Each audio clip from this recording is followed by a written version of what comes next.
Sir लड़कियां शादी के बाद बहुत ज्यादा दारू पीना शुरू कर देती हैं। तो स्वर्ग का देवता क्या मदिरा पीता है? तो क्या हमारे भोले चरस लेते हैं? क्या भगवान के अंदर भी वीआईपी कल्चर का सिस्टम है? समय से पहले बहुत लोग सेक्स कर लेते हैं। आज किसी और के साथ है, कल किसी और के साथ है। इनके चक्कर आए दिन बदलते रहते हैं। न्यूज़पेपर्स में हमेशा अपडेट आती रहती हैं कि आज की मैडम उनके साथ नहीं थी, उनके साथ चली गई। एक स्वर्ग का देवता जिसके पास सब कुछ है फिर भी वो गलत काम करता है, उसके बाद भी वो स्वर्ग का देवता रहता है। श्री कृष्ण जी को लोग गलत बोलते हैं, कहने लगे वो तो रसिया हैं, उनके तो गोपियाँ दीवानी थी। तो जितने भी उत्तर प्रदेश, बिहार, महाराष्ट्र, जितने भी स्टेट वाले आदमी हैं उनको ब्रज जाना चाहिए, उनकी अम्मा को जरूर छूना चाहिए। जब मैं कुंभ में गया तो मैंने विटनेस किया बहुत सारे नागा साधु शिव के नाम पे हर हर भोले लेके चरस ले रहे हैं। अगर कोई भगवान ये बोलने लगे कि मेरे पास ये पावर मैं तुमको अभी दिखा दूंगा, वो भगवान का आएगा? फिर वो तो छपरी लड़का हो गया ना, फिर तो समझ का। प्रेमानंद जी महाराज की बात करें, वो राधा राधा करते हैं, आप हनुमान जी के बारे में बात ही नहीं करते। एक गरीब आदमी वो जाता है, अपना प्रश्न बताता है, उनका प्रश्न नहीं चिन्हित होता, वो मिल नहीं पाता, कितनी कोशिशें करता है। एक विराट कोहली का मीर एमपी जिसने माना बहुत पाप करें, वो 1 मिनट में जाता है, उसको टोकन मिलता है, वो 1 मिनट में दर्शन कर लेता है। हर चीज का युद्ध अंत है, कुछ नहीं चलता है तो भगवानों ने भी युद्ध करा साहब। मंडप के वक्त नजर लगा देती है। तो माँ तो नाचती है शादियों में, तो बाद में फिर वो जो आती वो भी नचाती है। कोई बाबा कहता है कि लाल अंगूठी पहनो, कोई कहता है गोमत की पहनो, कोई कहता है पन्ना पहनो, कोई कहता है शिव जी को आप जल चढ़ाओ, कोई कहता है वो इसको जल चढ़ाओ। बाबाओं का जाली स्कैम, पर सारे बाबा गलत नहीं है, ये भी एक बहुत बड़ा स्कैम है। लेकिन सबसे बड़ा स्कैम ना ऑनलाइन वालों ने राशियों के नाम पर खेला सा। लेकिन भगवान से बड़े डरावने कोई थे ही नहीं। खुद लड़की की माँ बोलती, जिसने 18 साल 20 साल 22 साल बचाया ना लड़कों से, कि बेटा गलत रास्ते में नहीं जाना। शादी होते ही 1 साल के बाद जरूर पूछती है, बेटा कुछ है? भगवान को डर की वजह से पूछते हो साहब आप। संत भी पूछता है तो डर की वजह से पूछता है। कुछ तो के तो माँ बाप नहीं मानते, कुछ के ऊपर भूत प्रेत आ जाता है सच में, जब कोई बढ़िया लड़का मिल जाता है।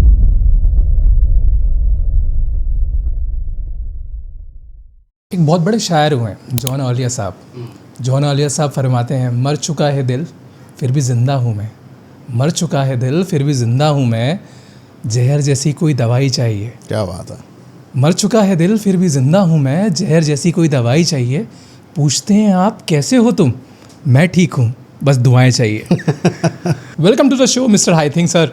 एंड आज हमारे बीच जो हैं वो एस्ट्रोलॉजर हैं, रिलेशनशिप एक्सपर्ट हैं, लव गुरु हैं, रेकी एक्सपर्ट हैं। मेरे पास वर्ड्स ही नहीं है जो इनको डिफाइन कर सके। एक्चुअली द थिंग इज़, मैंने ये शेर इसलिए गाया क्योंकि बहुत लोगों के दिल मर चुके हैं, बहुत लोग की जिज्ञासाएं मर चुकी हैं, बहुत लोग किसी चीज़ को मानना शुरू हो गए हैं। तो जॉन ऑलिया साहब क्या कहते हैं कि मैं ठीक हूँ बस आपकी दुआएं चाहिए। तो वो दुआएं, इस वर्ड्स को मैं इसलिए डिफाइन कर रहा हूँ कि मैं इनसे दुआएं तो नहीं लूँगा, बट इनसे मैं मशवरे और राय लूँगा आज। क्योंकि कई लोग बहुत ज़्यादा चीज़ों में फंसे हुए हैं जिनके आंसर शायद उनको नहीं मिलते, कोई एक प्लेस और किताब भी नहीं मिलती जो उनके आंसर्स दे पाए। So now I am going to bombard the questions on you. मेरे को पता है इनके पास S-400 है, मेरे सारे बॉम्बार्डिंग्स खत्म हो, कुछ कर नहीं पाएंगी, but yeah I will try my best to give him the solid questions what the youths have in there mind. And the first question goes for you sir. Yes sir, लड़कियां शादी के बाद बहुत ज़्यादा दारू पीना शुरू कर देती हैं, या शादी से पहले भी बहुत दारू पीती हैं, पर हमारे शास्त्रों में तो कहा गया कि औरत को दारू नहीं पीनी चाहिए। देखिए, दारू का जो विधान होता है ना, कि दारू मदिरा जो होती है हमेशा राक्षसी प्रवृत्तियाँ में आती, चाहे महिला करे या फिर कोई लड़का करे। आजकल के लड़कियों ने सिर्फ अपने आप को लड़कों के बराबर लाने के लिए बोला कि मैं तुम्हारे जैसा काम करती हूँ। यहाँ पर इन्होंने मानवता की बात ही नहीं करी, सिर्फ राक्षसी प्रवृत्ति। आदमी क्या कर रहा है, रात के समय देर में आ रहा है, क्लब होकर आ रहा है, दारू पी कर आ रहा है, तो लड़कियों ने उसको समझा कि शायद यही पुरुषोत्तम की निशानी है, और उन्होंने मदिरा का सेवन करना चालू कर दिया। लेकिन शास्त्रों में क्लियर इस चीज़ को निहित करा गया कि अगर आप मदिरा, मांस, इन सब चीज़ों का सेवन करते हो तब राक्षसी प्रवृत्ति के हो। आपके घर में कभी भी किसी भी तरीके की भगवान का जो आशीर्वाद होता है वो नहीं पड़ता है। आपको ये भी पता होगा कि जो भी घर होता है हमारा, घर के अंदर ग्रह लक्ष्मी होती हैं और साथ में हमारे कुल देवी होती हैं, हमारे पितरों का आशीर्वाद वहाँ पर होता है। और ऐसा माना जाता है कि जिस घर का केंद्र ग्रह लक्ष्मी ही नालायक निकल जाए, व्यवसायी निकल जाए, एक ऐसी लड़की निकल जाए जो बाहर जाकर मदिरा पीकर आ रही हो, उस लड़की के ऊपर ना पितरों का आशीर्वाद रहता है, ना भगवानों का आशीर्वाद रहता है, सिर्फ उनके ऊपर सिर्फ प्रेत आत्माओं का असर रहता है, और उनके ऊपर बुरी आत्मा, बुरी नकारात्मक शक्तियाँ जो होती हैं उस लड़की को बर्बाद कर देती है। ऐसी लड़कियाँ कभी आगे नहीं बढ़ती, इनके वंश बर्बाद हो जाते हैं, पति कहीं और पर मुँह मारता है, घर परिवार बर्बाद हो जाता है, बीमारियाँ बनी रहती हैं, बिजनेस नहीं ग्रो करता है, और ये लड़कियाँ इधर उधर कई लड़कों के साथ ही व्यभिचार करती रहती हैं। पर मैंने देखा मोस्ट ऑफ द एक्ट्रेसेस जो हैं हमारी, वो दारू पीती हैं, बड़ी बड़ी बिजनेसमैन दारू पीती हैं। इवन मैं विनीता जी का भी एग्जाम्पल लूँगा, जी, जो शुगर कंपनी की मालिकिन है, वो कहती है मैं बियर पीती हूँ, वो तो खुला प्रमोट कर रही हैं। और इन लड़कियों को जो आजकल की नई जवान लड़कियाँ जो हो रही हैं, वो इनको अपना रोल मॉडल्स मानती हैं। वो कहती हैं अगर देखिए मेरा रोल मॉडल पी रहा है तो मैं भी पी सकती हूँ, उसमें गलती नहीं है। तो विनीता जी को क्यों नहीं नुकसान हो रहा? उनका तो घर अच्छा चल रहा है, उनके पास पैसा भी आ रहा है, उनके पास सब कुछ आ रहा है। तो ये आप क्यों कि भगवान ये डिस्क्रिमिनेशन क्यों कर रहा है? देखिए, आपको ये तो पता होगा कि मुझे ये नहीं पता कि विनीता जी कौन है कौन नहीं है। आपने सेलिब्रिटीज़ को इतना तो देखा होगा कि इनका खुद का घर नहीं बसता कहीं पर। आज किसी और के साथ है, कल किसी और के साथ है। इनके चक्कर आए दिन बदलते रहते हैं। न्यूज़पेपर्स में हमेशा अपडेट आती रहती हैं कि आज की मैडम उनके साथ नहीं थी, उनके साथ चली गई। साहब, ये जो जितनी भी व्यभिचारिणियाँ होती हैं और जिनको आप अपना रोल मॉडल बना के बैठे हो कि जो हीरो हीरोइन है वो असल में रोल मॉडल हैं, उन्होंने आज तक कौन सा ऐसा ज्ञान दिया जो तुम्हारी लाइफ को इंप्रूव करता है? किस बॉलीवुड एक्ट्रेस ने ये बता दिया कि ऐसा काम करो तुम पैसा कमाना चालू कर दोगे? किस एक्टर ने आकर तुम्हारे सामने वो चीज़ें बोली कि अपने माँ बाप का जो नाम होता है वो रोशन करोगे? कुल मिला के ये जो जिनको तुमने रोल मॉडल बनाया है वो तुम्हें एक फेक बनाई हुई एक शख्सियत दिखाते हैं, एक वर्चस्व दिखाते हैं जो तुम्हारे अंदर की राक्षसी प्रवृत्ति होती है। तुमको लगता है कि ऐसे जीना चाहिए, ये अपने पास घर होना चाहिए, ये अपने पास कार होना चाहिए। वो गलत काम करके, 2 नंबर का काम करके, लोगों की इमोशन के साथ खेलकर अपने पास लेकर आते हैं। मदिरा प्रमोट इसलिए कर रहे हैं क्योंकि आप लोग पियोगे तो उनका प्रमोशन करने वाली जो कंपनियां हैं उनको पैसा देंगी और वो प्रमोशन के तहत पैसा कमा के अमीर बनेंगे और तुमको बर्बाद करेंगे। तो रोल मॉडल पहले तो ये सुनिश्चित करो कि विनीता जिनका आपने नाम लिया है या जो भी अपनी सेलिब्रिटीज़ हैं वो दारू पीती हैं, क्या उन्होंने कभी पूजा सत्कर्म को प्रमोट किया? क्या उन्होंने कभी ऐसी चीज़ों के बारे में बात करी कि आपका जो मन है वो शांत होना चालू हो जाए? आप मदिरा पीना चालू करिए। उनके पास जितना पैसा है ना, वो सिर्फ पैसा, ऐसा भी नहीं होता कि भगवान का जो आशीर्वाद है सिर्फ अमीरों के पास ही क्यों है, गरीबों के पास क्यों नहीं है? ये बड़ा क्वेश्चन उठता है। एक बात बताइए कि आप, हो सकता था कि आप बहुत अमीर आदमी बन जाते, हो सकता है कि आप एक ऐसे इंसान बनते जो दुनिया के अंदर एक नया सुधार लेकर आते, लेकिन आप छोटे से सर्कल में रहकर फंस गए कि आपने एक मर्सिडीज खरीद ली, आपको थोड़ा सा काम मिल गया, आपको थोड़ा अच्छा घर मिल गया, इतने में आप खुश हो गए। हो सकता है कि आपके ऊपर अगर भगवान की कृपा होती तो आप देश विदेश में अलग लेवल से जाने जाते, कि आप एक सुधारक के रूप में जाने जाते, लेकिन आप सिर्फ इतना जाने जा रहे हैं कि फलाने नाचती अच्छा है। समझ रहे बात? तो हो सकता है कि आप ये काम नहीं करती तो उससे ज़्यादा अपग्रेडेशन आपको देखने को मिलता। सर, मैं एक क्वेश्चन आपसे पूछूंगा कि आपने कहा भगवान ने इसका निषेध किया है, तो मैं औरतों पर आता हूँ कि जो औरतें गलत करती हैं, मदिरा पीती हैं, उनसे घर का नाश होता है, लक्ष्मी का नाश होता है। बट मर्दों में भी इंद्रदेव हुए, हमारे शास्त्रों में दिखाया गया वो मदिरा का पान कर रहे हैं, नाच देख रहे हैं, उन्हें स्वर्ग का देवता बोला गया। और लोग जब मरते हैं तब ये बोलते हैं ये आदमी स्वर्ग जाएगा। तो स्वर्ग का देवता क्या मदिरा पीता है? आपने किस शास्त्र में पढ़ा है कि स्वर्ग के देवता इंद्रदेव जी है जो मदिरा पीते हुए दिखाई पड़े हैं? बहुत सारे, किसी भी शास्त्र में इस चीज़ के बारे में उल्लेखित नहीं करा गया है कि इंद्र जी जो है मदिरा पीते हैं इसलिए स्वर्ग के राजा बनाए गए हैं। उनके कारण अलग थे, उनके राजा होने के महत्व अलग थे। और ये जो दिखाया गया ना कि अप्सराओं को अपने पास रखते हैं, रुक्मणी हो गई या मेनिका हो गई, इनके लिए डांस करती हैं, मदिरा बनाती हैं, ये सब विदेशी या उन लोगों ने इन शास्त्रों को बनाया जो हमारे धर्म के थे ही नहीं। असल में आपको पता होगा कि हमारे शास्त्रों को ख़त्म कर दिया गया था। शास्त्रों को बाद में उसके अंदर चेंजेस किए गए, किस तरीके से धर्म को बर्बाद किया जा सकता है उन चेंजेस को लाया गया और वहाँ से दिखाया गया कि इंद्र की एक गलत इमेज। आप खुद सोचकर देखिए कि जो हमारे महादेव शिव जी हैं, विष्णु जी हैं, ब्रह्मा जी हैं, कुछ तो सोचा होगा ना कि इंद्र को देव की उपाधि क्यों दी जाए। देव की उपाधि होने के पहले भी इंद्र के पास कितनी पावर्स रही होंगी। हाँ, उनका जब होता है ना कि एक इंसान के पास या किसी भगवान के पास की बात करा जाए, जब बहुत पावर आ जाती है तो अपनी मति को खो देता है। इंद्र अपनी मति को खोए भी थे, उसके बाद विष्णु जी ने उनको उसी खोई हुई मति का एहसास भी कराया था, है ना। तो उनके साथ जो इन्होंने गलत किया दूसरे लोगों को देखकर, इन्होंने बोला कि मेरे पास पावर्स तो बहुत ज़्यादा हैं लेकिन जो मज़ा है वो तो राक्षस लोग ले रहे हैं, वो राक्षसी राजा ले रहे हैं। तो वो उनके जैसे बनने की कोशिश करने लगे। बाद में फिर लीलाएं रची विष्णु जी ने, इनको एहसास कराया कि तुम जो हो वो रहो, तुम गलत मत बनो। शास्त्रों में जिस तरीके के शास्त्रों में आप देखे हैं कि वो मदिरा पान कर रहे हैं वो अलग तरीके से दिखाए गए, असली अपने शास्त्र है ही नहीं वो। चलिए, मैं मानता हूँ कि वो मदिरा वाली बात आप कह रहे हो शायद वो गलत हो, मेरे पास उसकी अप्रोप्रिएट इंडेक्सेस और इन्फॉर्मेशन नहीं है जिसमें मैं आपको प्रूव कर सकूँ। बट अहिल्या के साथ तो उन्होंने गलत किया था। किसने? इंद्रदेव ने गलत किया था। अहिल्या को फिर उनके पति ने श्राप दिया कि आप पत्थर की मूर्ति बन जाओगे। फिर राम ने उनका उद्धार किया।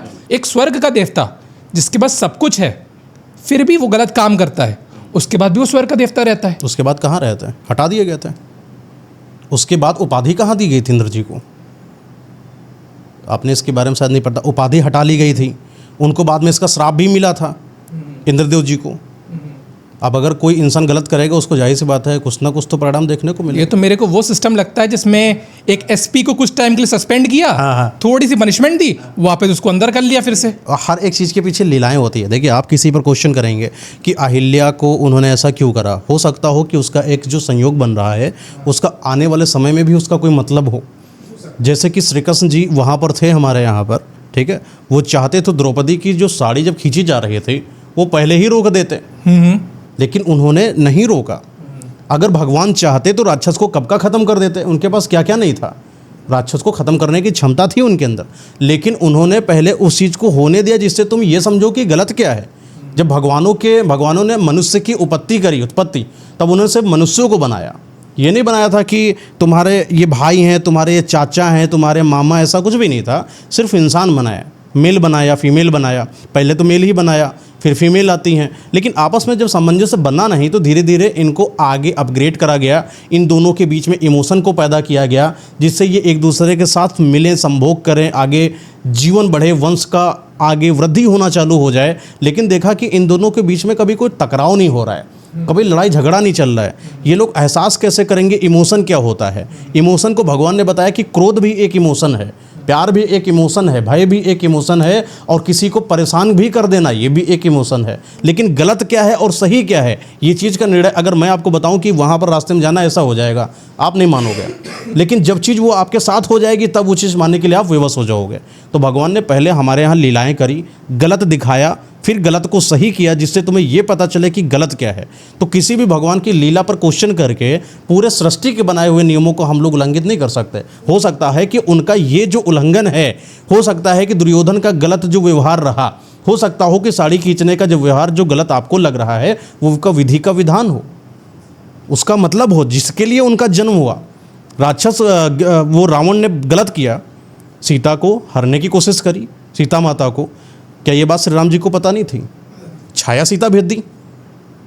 छाया सीता भेजने का मतलब पता है कि हमें पता है कि वो गलत करेगा, लेकिन वो जो गलत कर रहा है ये जनता कैसे मानेगी? जनता थोड़ी ना मानेगी। तो जनता को मनाने का, उनको एहसास कराने का, मनुष्य के अंदर इस फीलिंग को लाने का, ये सब एक लीला है। तो इस पर क्वेश्चन करके शायद हम पूरे सिस्टम को ही नज़रअंदाज करेंगे, नकारेंगे कहीं ना कहीं। आपने कहा कि ठीक है इंद्र ये सब नहीं करते, भगवान की लीलाएं, मैं भी मानता हूँ ये लीलाएं होंगी। ये मैं पॉडकास्ट इसलिए ले रहा हूँ क्योंकि हम यूथ्स में कुछ चीज़ें, भ्रांतियाँ हैं, उनको दूर करने के लिए, हमारी मिसअंडरस्टैंडिंग्स को दूर करने के लिए, हमारे यूथ की मिसअंडरस्टैंडिंग को दूर करने के लिए, it is a part of a process, it is a part of भगवान का प्रोसेस। बिल्कुल। अभी आप बोले श्री कृष्ण जी को लोग गलत बोलते हैं, कहने लगे वो तो रसिया हैं, उनके तो गोपियाँ दीवानी थी, इतने बड़ी गोपियाँ उनके, मतलब कि कुछ अलग ही आकर्षण था उनका। तो लड़कों ने खुद को ही कृष्ण मानना शुरू कर दिया और बोले कि जितनी भी लड़कियां इनके कॉलेज की ट्यूशन वाली जो लड़कियां इनको प्रेम करने लगी, बोले हम कृष्ण और ये गोपियां। इतने बड़े महान खुद को रसिया बोलने लगे। जब रसिया के पास जाओगे, रसिया का वर्ड को समझोगे तो आपको समझ में आएगा असल रसिया का मतलब क्या होता है। और गोपी का मतलब सब समझोगे तो गोपी का मतलब सिर्फ लड़की नहीं थी। गोपी का मतलब पता है क्या आपको? आप बताइए, आपने अभी तक क्या सुना गोपी क्या होती हैं? गोपियों के बारे में मैंने ये सुना है, गोपियाँ जो कृष्ण को प्रेम करती हैं, महिलाएं होती हैं। कब ऐसा माना जाता है कि कई पुराने साल पहले ऋषियों ने अवतार लिया था महिलाओं का कि हम कृष्ण के समीप रह सके। वही साधु संत भी ऋषि गोपी के रूप में आए। साधु संत जितनी भी गोपियां थी वो एक दैवीय रूप थी, दैवीय आत्माएं थी, जिन्होंने देखा कि श्री कृष्ण महाराज जी जो है जन्म ले चुके हैं, तो अब उनके आसपास कैसे रहें, तो गोपियों के स्वरूप में आए।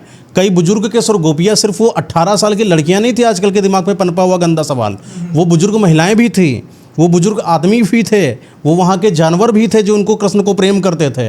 कृष्ण जब बांसुरी बजाते थे तो पूरा वातावरण उनकी तरफ मोहित हो जाता था। और वो कई सारे लोगों ने तो बहुत सारे आडंबर बना रखे हैं कि तालाब के किनारे श्री कृष्ण जी ने वो पकड़ के साड़ियाँ खींच के लेके भाग गए। तो ऐसे अगर निकालोगे ना तो गलत शास्त्र अगर पढ़ोगे तो गलत ही जानकारी मिलेगी, सही पढ़ो तो पता चले कि वहाँ तालाब पर हुआ क्या था असल में। अब इस पर डिटेल कभी अगर पॉडकास्ट होगा इसका डिटेल में बताऊँगा कभी कि क्यों आखिर तालाब से साड़ियाँ उठाई गई, उसका मतलब क्या था, लीला का मतलब क्या था। अब लीला का मतलब इंसान पहले खुद भी थोड़ा रिसर्च कर ले, फिर हमसे क्वेश्चन कराइएगा, बाद में कराएंगे आपको आराम से। और मैंने एक बॉलीवुड स्टार ने मेरे को होली के टाइम पे बोला कि होली के टाइम पे जब हम ब्रज की होली खेलने जाते हैं तो लोग हमें गलत तरीके से टच करते हैं और वो कहते हैं होली है, बुरा ना मानो होली है, हम तो ब्रजवासी हैं, हम तो आपके साथ खेल सकते हैं, हम तो गवाले हैं। तो ये जिस टाइप की जो होली होती है ब्रज में, क्या ये सही है? क्या ये कल्चर एथिक्स में आता है? जितने भी ब्रज वाले ये बोल रहे हैं कि होली में हम तुम्हें छू सकते हैं, तो जितने भी उत्तर प्रदेश, बिहार, महाराष्ट्र, जितने भी स्टेट वाले आदमी हैं, उनको ब्रज जाना चाहिए, उनकी अम्मा को जरूर छूना चाहिए। क्यों? क्योंकि तुम्हें बड़ा पसंद है छू छू के होली खेलने का। मैं तुम्हारी अम्मा को छू छू के होली खेलूँगा, तब तुम्हें अच्छा लगेगा? खराब लगेगा ना। तो होली का मतलब क्या है? मिलने का त्यौहार। होली का मतलब होता है आत्मीय मिलन, ना कि शारीरिक मिलन। शारीरिक में तुम कोई रेपिस्ट नहीं हो। जब तुम्हारी कोई एक लड़की है, लड़की ने अगर क्लियर नहीं बोला है कि तुम मुझे हाथ नहीं लगा सकते हो, तुम उसके ऊपर रंग कैसे फेंक सकते हो? वहाँ का एक कल्चर है, वहाँ के आसपास के 20 आदमी लोगों ने मिलकर सोचा कि मुझे एक डीजे बजाना है और वहाँ पर हम परिवार वाले नाचेंगे, तो साहब उनका म्यूचुअल पैटर्न हो गया ना। होली भी अलग अलग जगहों पर अलग अलग तरीके से खेली गई। आपके ब्रज में होली खेलने का तरीका ये नहीं है कि उत्तर प्रदेश या बिहार, महाराष्ट्र की आई हुई लड़की को चिपक चिपक के तुम रंग लगा रहे होगे।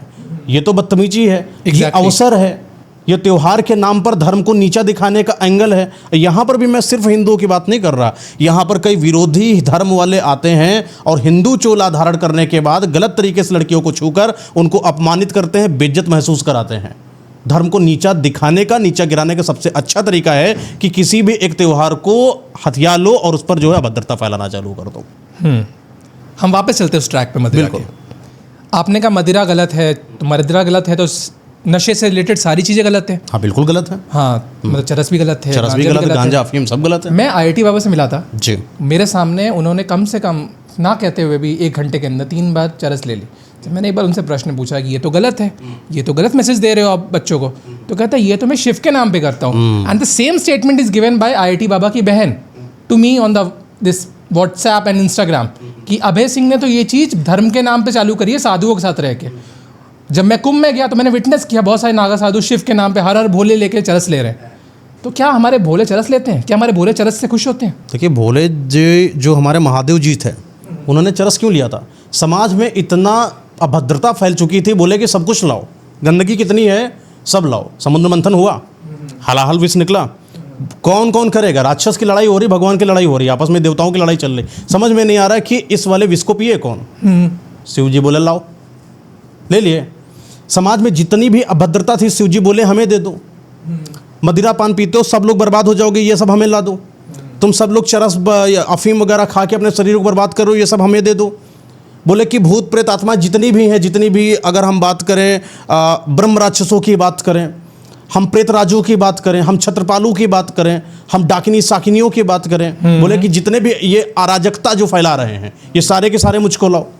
कई सारे तांत्रिक पैदा हो गए थे, राक्षस तांत्रिक पैदा हो गए थे, अजीब अजीब अघोर मंत्रों को उन्होंने उजागर कर दिया। रावण ने कई सारे अपने मंत्रों को निकाले, बोले कि सारे मंत्र मुझको लाओ। साबर मंत्र खाली शिव जी ने छोड़े, ये साबर मंत्र लेकर जाओ, छोटे छोटे से साबर मंत्र काम करेंगे, आपके जीवन को अच्छा बनाएंगे। सात्विक मंत्र उन्होंने छोड़े, बाकी सब ले गए। जाओ ले लो, भोले हो ना, हलाहल विष छोड़ो। इतना बड़ा विष मिलेगा मेडिकल स्टोर पर ले लेना। अभय जी मेडिकल स्टोर पर चले जाना, कहीं पर भी चले जाना, छोटा सा शीशी में जहर होता है, उसको पी लीजिएगा और जिंदा होकर दिखाइएगा। शिव जी तो हलाहल विष ले लिए। शिव जी ने जो कर लिया, नाग लगा लटका के घूमे, लटका के घूम लीजिए साहब आप। मैं बोल रहा हूँ कि मेरे पास कई सारी ऐसी शक्तियाँ हैं जहाँ पर भूत प्रेतों को उजागर किया जा सकता है, जागृत किया जा सकता है साबर मंत्रों के द्वारा। उनको जो है यानी शमशान में अधिष्ठाता को अगर हम धमकी दे दें और शमशान जागृत करा दें, मसान जागृत करा दें, वहाँ के जो प्रेतात्माओं की बात करें, उनको अगर बुलाकर लाया जाए। धारण कर लीजिए साहब आप अभय जी, या जो भी हो आप, या अभय के अलावा जितने भी लोग बोल रहे हैं। शिव जी के नाम पर सिर्फ जो है मक्कारी करने का सोचता है, धर्म के नाम पर आसान चीज़ों को अपने ऊपर लाने का सोचता है। मदिरा पान करेंगे, दारू पियेंगे, गांजा पियेंगे क्योंकि शिव जी पीते हैं।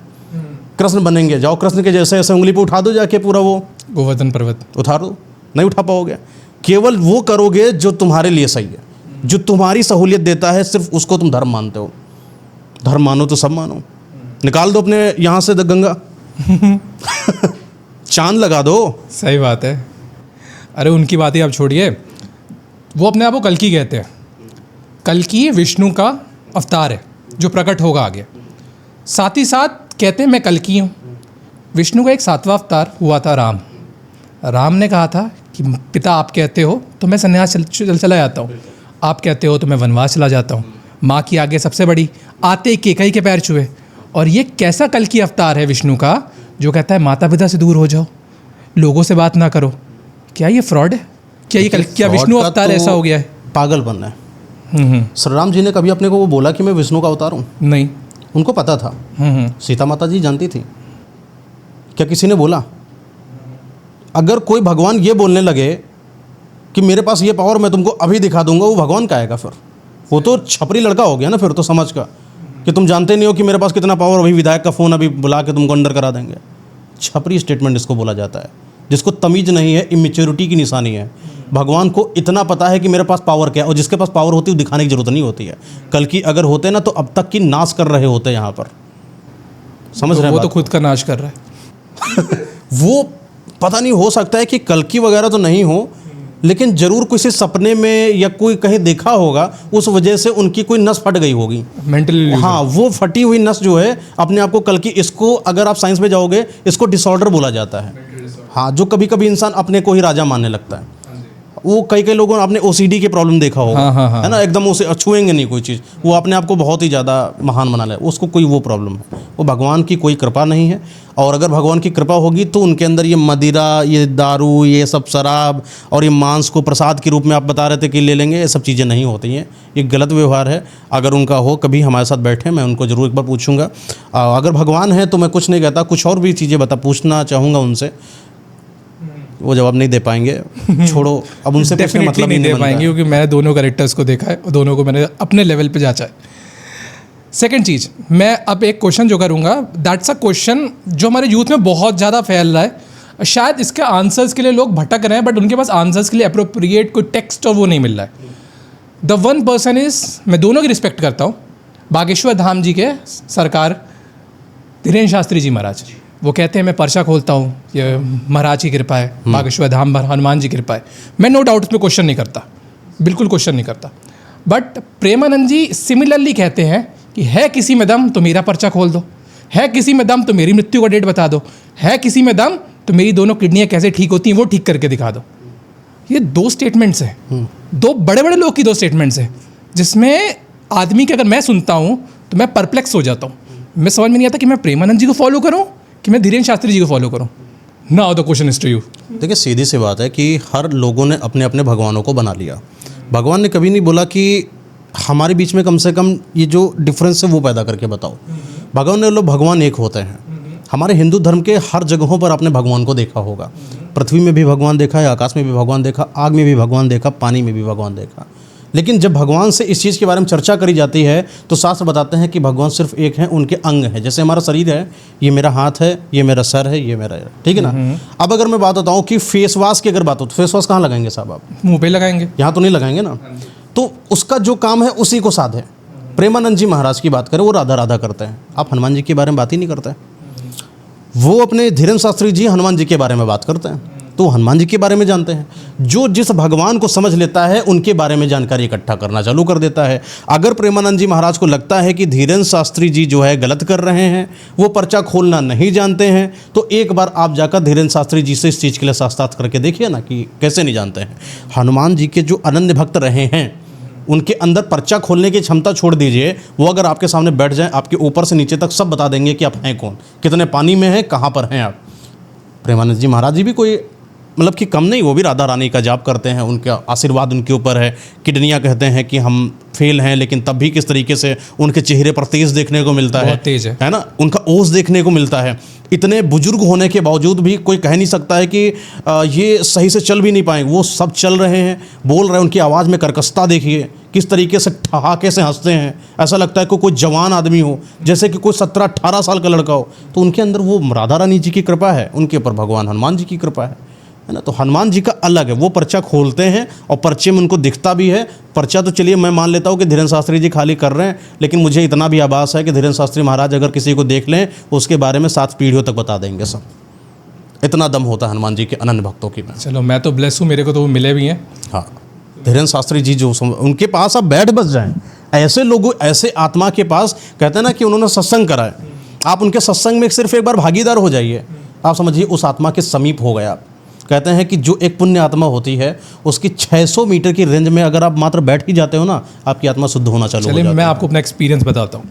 मैं मिला था प्रेमानंद जी महाराज से भी मिला हूँ, उनके साथ भी वार्तालाप हुई मेरी, उन्होंने मेरी बात करी, मैंने उनके पैर क्या छुए, मैंने उनको दंडवत प्रणाम किया, उन्होंने मेरा चेहरा देखा, प्रश्न को भी लिया। धीरेन्द्र शास्त्री से भी मैं मिला, उन्होंने मेरे को सिर पे मेरे हाथ रखा, हाथ मेरे पकड़ा, हाथ पकड़ के मेरे को बाहर तक लेकर आए गार्डन में। वो उन्होंने मेरे को बुलाया भी कि आप मेरे धाम आना, मेरे से मिलना। मेरे को दोनों के दर्शन प्राप्त है। फिर भी मेरे पर ईश्वर की दोनों की तरफ से कृपा प्राप्त है। फिर भी एक कॉन्सेप्ट कहता है कि पूरा भगवान एक है, राधा भी एक है, हनुमान भी एक है, अल्लाह भी एक है, जीसस भी एक है, वाहिगुरु भी एक है। फिर आप ये कह रहे हो कि हनुमान जी का मेथड अलग है, राधा का मेथड अलग है। हाउ? बोला ना कि इंसान, मैंने ये भी तो बोला कि इंसानों ने अपने अपने हिसाब से अपने भगवानों का चुनाव करा। बोले कि हमें हनुमान जी के बारे में, आप हर एक भगवान, आप अगर हाथ के डेंटिस्ट हो या हाथ के मतलब आप वो हो डॉक्टर, तो हाथ के बारे में विशेषज्ञ हो गए ना आपको सही से पता होगा कि हाथ के किस नब्ज का मतलब क्या होगा। कोई डेंटिस्ट कभी मेंटलिस्टिक पर नहीं जाता है। प्रॉब्लम यहाँ पर है ना, कोई आदमी का शरीर तो एक ही है साहब, सब कुछ कर दो आप, तब तो आप झोला छाप हो जाएंगे ना आप। समझ रहे बात? तो अपने धीरेन्द्र शास्त्री जी जो है हनुमान जी के अनन्य भक्त हैं, वहाँ के वो विशेषज्ञ हैं। उनके सारे मंत्रों के बारे में, सारे जापों के बारे में, किस तरीके से उनको प्रसन्न किया जाता है, किस बात से वो रुष्ट हो जाते हैं, उनकी श्री राम जी के साथ कैसी बनती है, वो यहाँ तक हो सकता हो बातचीत भी करे हो। अगर अनन्य भक्त को इनका इतना हो तो उतना उनका चलता है। अब इनका राधा रानी जी के साथ संपर्क है, राधा रानी जी जाप कर राधा रानी जी के सारे चीज़ों को जानते हैं। उनको क्या वैष्णव भक्त के बारे में जानते हैं कि वैष्णव भक्त की प्रक्रियाएं क्या होती, व्रत पूजाएं क्या होती हैं। आप उन चीज़ों को आप शास्त्री जी से पूछोगे जाके तो कोलैप्स हो जाएगा। हो सकता है कि उनकी 100% उसको नॉलेज ना हो, उनको नॉलेज ना हो सकता है कि वो कुछ चीज़ वहाँ पर गलत बोल दें, लेकिन प्रेमानंद जी महाराज अपने विषय के बारे में बहुत अच्छा बोल दें। तो एक हिसाब से हैं सब लोग एक ही, लेकिन अपने अपने विशेष जो अपना विषय होता है उसके विशेषज्ञ हैं। ये समझ लीजिए, कोई भगवान तो नहीं है प्रेमानंद जी महाराज। एग्जैक्टली। धीरेन्द्र शास्त्री महाराज भगवान तो नहीं है। हाँ, उनके चीज़ों को आगे बढ़ाने वाले हैं, उनकी बातों को आगे लेकर जाने वाले हैं, जनता के बीच में जागरूकता फैलाने वाले हैं। तो आप उनसे एक आदमी से सब कुछ मत पूछ सकते हैं, उनका एक अलग विशेष है।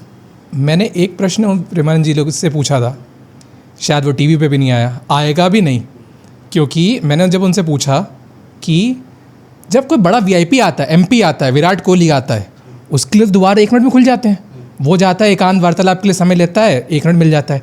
एक गरीब आदमी जिसके अंदर बहुत श्रद्धा है, जो रात के 1 बजे से लाइन में लगा है, शायद वो इतना अच्छा वक्ता नहीं है, इतना अच्छा वार्तालाप नहीं कर पाता, इतना अच्छा बोल नहीं पाता, वो जाता है अपना प्रश्न बताता है, उनका प्रश्न नहीं चिन्हित होता, वो मिल नहीं पाता, कितनी कोशिशें करता है। एक विराट कोहली का अमीर एमपी जिसने माना बहुत पाप करें, वो 1 मिनट में जाता है, उसको टोकन मिलता है, वो 1 मिनट में दर्शन कर लेता है। और जो एक रियल आदमी, इसके दिल में रियल श्रद्धा है, रियल जिसके दिल में भगवान को मिलने की इच्छा है, वो इतनी दिनों तक लाइन में लगा रहता है, तपस्या करता रहता है, लेकिन प्रेमानंद जी के पास नहीं पहुंचता। क्या वीआईपीओं को क्या भगवान के अंदर भी वीआईपी कल्चर का सिस्टम है? ये परीक्षा है भगवान की। भगवान ने तुमसे परीक्षा लिया ना। अगर तुम गरीब हो तो अपने कर्मों से गरीब हो। बड़ा हार्श स्टेटमेंट है, लोगों को बुरा लग सकता है। हो सकता हो कि तुम्हारे पुराने जन्मों का असर तुम्हारे इस जन्म पर दिखाई पड़ रहा है और तुम पैसा जोड़ जोड़ के परेशान हो, लेकिन पैसा नहीं जोड़ पा रहे हो। कोई एक इंसान बहुत अमीर होता चला जा रहा है मात्र थोड़े से एफर्ट में, और वो आगे से आगे शख्सियत को पहचानता हुआ आगे लेकर चला जा रहा है। हो सकता हो कि उसके आत्मा में कुछ आपसे तो अंतर होगा ना साहब। ठीक है, अगर आपका मिलन प्रेमानंद जी महाराज से नहीं हो पा रहा है तो जरूर हो सकता हो कि भगवान का यह भी एक परीक्षा का परिणाम हो। कई लोगों को बोला जाए, आप खाटू श्याम जा रहे हैं, आप 13 सीढ़ियाँ चढ़ के जाते हैं, आपको सुकून मिलता है।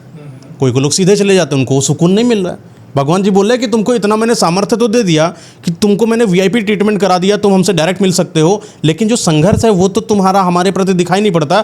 आज भले वो अमीर है, अगले जन्म में वो गरीब हो जाएंगे, तब ये फिर वैसे भी एफर्ट करेंगे जैसे आज तुम कर रहे हो। आज तुम एफर्ट कर रहे हो, भगवान सब देख रहे हैं कि ये इंसान है मेरे लिए जो है इतनी लंबी लाइन लगा के बैठा है 5000 लोगों के बीच में पीछे, तो जाहिर सी बात है कि इसको मैं देखूंगा। भगवान की नज़र तुम्हारे ऊपर ज़्यादा, उसके ऊपर कम है। आपने बहुत प्यारा समझाया वीआईपी ट्रीटमेंट के बारे में। तो क्या वीआईपी ट्रीटमेंट ओके है? वीआईपी ट्रीटमेंट 100% ओके है। एंड वीआईपी ट्रीटमेंट से चिढ़ना ही नहीं चाहिए पहली बात ना।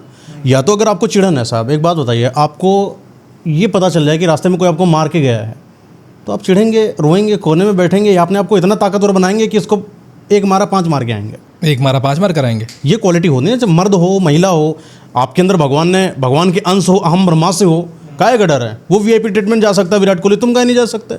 इतना लेबल्ड बनो ना कि इतने महान बन जाओ कि खुद जो है वहाँ भगवान के कपाट सिर्फ आप ही के लिए खुले। तो अपने आप को महान बनाओ, कभी भी मत करो। ये सब कर्मों का फल है। आज अगर तुम्हें लाइन में लगना पड़ रहा है तो ज़रूर अगले जन्म में तुम हो सकता हो कि तुम आगे सबसे पहले जाने वाले में से हो। कभी किसी चीज़ से नफरत नहीं करनी चाहिए या क्वेश्चन नहीं करना चाहिए। सिर्फ ये कहो कि भगवान अगर आज मुझे इस लाइन पर लगवाए हो तो मेरी तपस्या को याद रखना और मुझे भी ऐसे एक बार लेकर जाना बस। सर आपने बीच में एक लाइन बोली, अगर मुझे कोई एक मार के गया है तो मैं पलट के अपने आप को इतना मजबूत करूंगा कि उसको 5 मारूं। Now I have a literally एक बहुत बड़ा डाउट है मेरे दिमाग। बिल्कुल। प्रेमानंद जी कहते हैं कि आपको तो बदला लेना ही नहीं चाहिए, मतलब किसी ने 1 मार दिया देन यू हैव टू से नथिंग, आपको बदला लेना ही नहीं, आपको सोचना ही नहीं है 5 मारने का।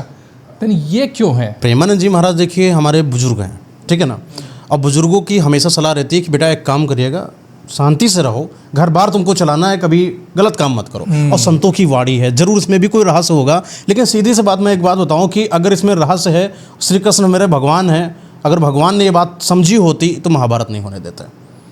श्री राम जी हमारे इमोशन के साथ साथ भगवान है, अगर वो बोले होते अरे कोई बात नहीं रावण सीता ही लेके गया, मैं जा रहा हूँ चुपके से ले आऊँगा पीछे, काहे लड़ाई करना, तो आज रावण जिंदा बैठा होता साहब। समझ रहे हैं बात? श्री कृष्ण जी कंस को नहीं लपेटते, अरे तुम्हें हमारे मम्मी पापा को इतने साल तक बंद किया था यार, ऐसा नहीं करते, देखो मामा बैठ के थोड़ा सा समझौता कर लेते हैं और कंस को छोड़ देते हैं। हर चीज़ का युद्ध अंत है, सब कर्मों के बाद अंत युद्ध होता है, हर चीज़ के बाद विनाश युद्ध होता है, कुछ नहीं चलता है तो भगवानों ने भी युद्ध करा साहब। हाँ जी। तो आपके ऊपर कोई आपको मारकर चला जाए और आप अगर सामर्थ्यवान नहीं हैं तो आप क्या बोलेंगे, अरे कोई बात नहीं ठीक है सब महीने से, लेकिन अगर आप सामर्थ्यवान होंगे तो आप जाके उसका एक बार गला पकड़ के जरूर बोले तुम्हारी औकात कैसे हो ये चीज़ करने की, दोबारा मत करना, क्योंकि ये धर्म सही नहीं है। धर्म की तरफ चलने वाला इंसान होता है, धर्म का सपोर्ट ना करने वाला इंसान कहेगा। अगर कृष्ण भगवान धर्म का सपोर्ट ना कर रहे होते और उनको वो कर्म करने देते जो दुर्योधन लोगों की मनसा थी, तो अधर्म का सपोर्ट होता कि नहीं होता। और अगर प्रेमानंद जी महाराज ने बोला कि शांति बनाए रखो, हाँ शांति बनाकर रखो तब तक जब तक अति ना हो जाए, और एट द एंड जब अति हो जाए तो प्रेमानंद जी महाराज जी खुद सामने से आके बोलेंगे मारो इसको, अब नहीं। मतलब प्रेमानंद जी महाराज में कुछ ऐड करना चाहते हो कि हाँ वो कंट्रोल एक अति तक है। हाँ अति तक। मतलब आप वो कहना चाहते हो ना, मुन्ना भाई ने बताया गांधी जी ने अगर एक कहा है कि अगर एक गाल पे मारे तो दूसरा गाल आगे कर दो, तीसरे गाल में हमें मारना चाहिए। अब अभी श्री कृष्ण की बात बोले, श्री कृष्ण जी ने क्या बोला कि उनको पता था मार होगा, हाँ 100% पता था, वो तो पूरी दृष्टि बना के बैठे ना। उन्होंने बोला कि जाओ भीष्म पिताजी से बात करके, अर्जुन देखो मैटर थोड़ा सा कुछ तो हो, धृतराष्ट्र जी के साथ गए, देखो कुछ मत करो, आप ही के लड़के हैं, क्या वहाँ लड़ाई करना, भूमि दे दो। धृतराष्ट्र तब भी नहीं मानते हैं, अरे नहीं वो तो पड़े हुए हैं प्रेम में अपने बेटे के, मान ही नहीं रहे। तो श्री कृष्ण जी ने हमेशा मौके दिए, उनका नाम मुझे इस समय करेक्ट याद नहीं है, जब वो गाली देने आए थे, राज्यसभा लगी हुई थी, श्री कृष्ण जी बैठे थे, बोले 100 गाली तक माफ है। हाँ जी। अति तो उन्होंने भी करी ना, वो पहली गाली थोड़ी मार दिए थे, तो अति तो उसने भी कर रखी थी, उसके बाद ही उन्होंने सुदर्शन चक्र निकाला, खत्म कर दिया। तो अति जब तक नहीं होती तब तक आप प्रेमानंद जी की बात की मानो। जिस दिन तुम्हारे घर पर अति हो जाए उस दिन प्रेमानंद जी महाराज के पास से एक बार पूछ के आना, वो भी कहेंगे मार के आओ। एग्जैक्टली बहुत अच्छा आंसर है। S-400 काम पूरा सही बखूबी कर रहा है। चलिए नेक्स्ट क्वेश्चन तो चलते हैं।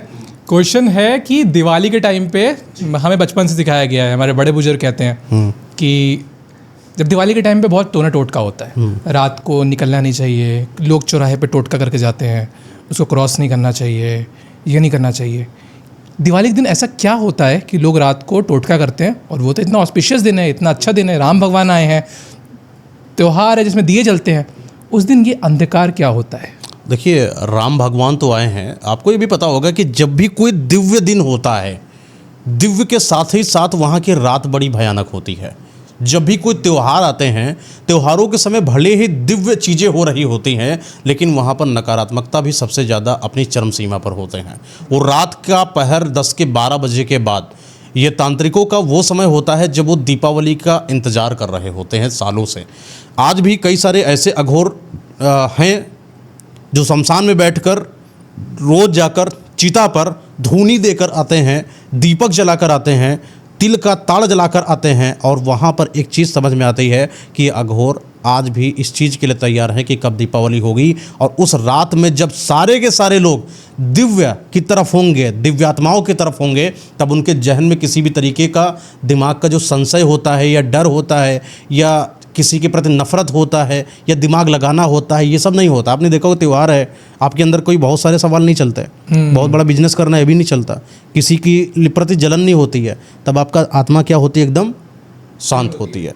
उसी समय ये वार करते हैं। जब आप दिमाग लगाते हो तब आपकी आत्मा कठोर होना चालू हो जाती है। उस समय तांत्रिक क्रिया अगर आपके ऊपर करी जाती है उसका असर कम होता है। लेकिन जब आपकी आत्मा सो रही होती है, जब आप निद्रा अवस्था में होते हो, जब आप महिला होते हो, जब आप छोटा बच्चा होते हो, जब आप त्यौहार के समय में होते हो, या जब आपके घर में कोई ख़त्म हो जाता है, जब आप कमज़ोर दिल के होते हो, या जब आप किसी बात से टूट चुके होते हो, उस समय आपकी आत्मा कमज़ोर होती है।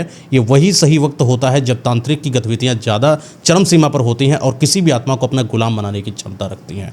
इसीलिए बोला जाता है कि इन चौराहों पर जब त्यौहार हो, दीपावली का, मत जाएं, क्योंकि तांत्रिक क्रियाएं करी जाती हैं, कई सारे मारण करे जाते हैं, कितनी सारी तो हांडियाँ पहुंचाई जाती है किसी के नाम के प्रति कि उनकी आत्मा कमज़ोर हो। उस समय वो जो तंत्र साधना करी गई है, उस तंत्र साधना का प्रभाव उसके ऊपर तुरंत और 100% इफेक्टिव हो।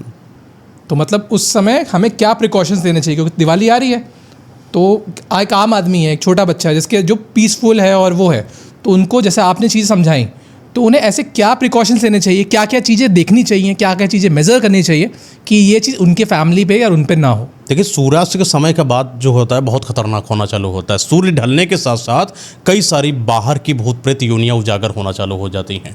ये इनका वो चरम सीमा होती है, वो इनका चरम समय होता है जब अपनी शक्तियों का उत्थान कर रहे होते हैं। इस समय आपने देखा होगा कि हर घरों के बाहर दीपावली हो या ना हो, लेकिन घरों के बाहर दीपक जलाने की प्रथा को सम्मिलित करा गया। कहा गया कि अगर दीपक जला रहे हो, सरसों का तेल का थोड़ा सा काला तिल उसमें डाल दीजिए। कोई बाहरी बुरी शक्तियां, जिनकी शक्तियों का उत्थान हो रहा होगा, वो आपके घर में प्रवेश कर आपके अंदर, सदस्य के अंदर घुसकर बीमारी या अपनी कोई गलत गतिविधि नहीं कर पाएंगे। दीपावली के समय, शाम के समय के बाद बाहर मत जाना। लड़कियां दिल की कमज़ोर होती हैं, लड़कियां हमारी गृह लक्ष्मी होती हैं। कहा जाता है कि घर का केंद्र हमारी लक्ष्मी माँ होती है, या पत्नी होती है, या बहन होती है। इस समय इनके ऊपर वार कर दो, आदमी वैसे ही बर्बाद हो जाता है। कभी भी तंत्र साधना डायरेक्ट आदमी पर नहीं करा जाता, उनकी औरतों पर करा जाता है।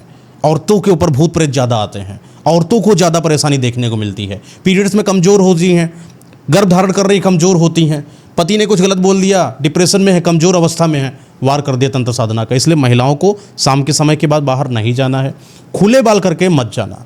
कोई चीज़ आपको खाने के लिए दे, कोई चीज़ मत खाना, सफ़ेद चीज़ खासकर मत खाना। अपने घर से नमक शाम के समय मत देना, मीठा सामान किसी का अपने घर में मत लेना। दीपावली के समय अपने पहने हुए कपड़ों को किसी दोस्त को मत देना। किसी दूसरे दोस्त से मंगाए हुए कपड़े अपने आप पे धारण कराना गलत माना जाता है। दहलीज पर कोई गलत आदमी का आना गलत होता है।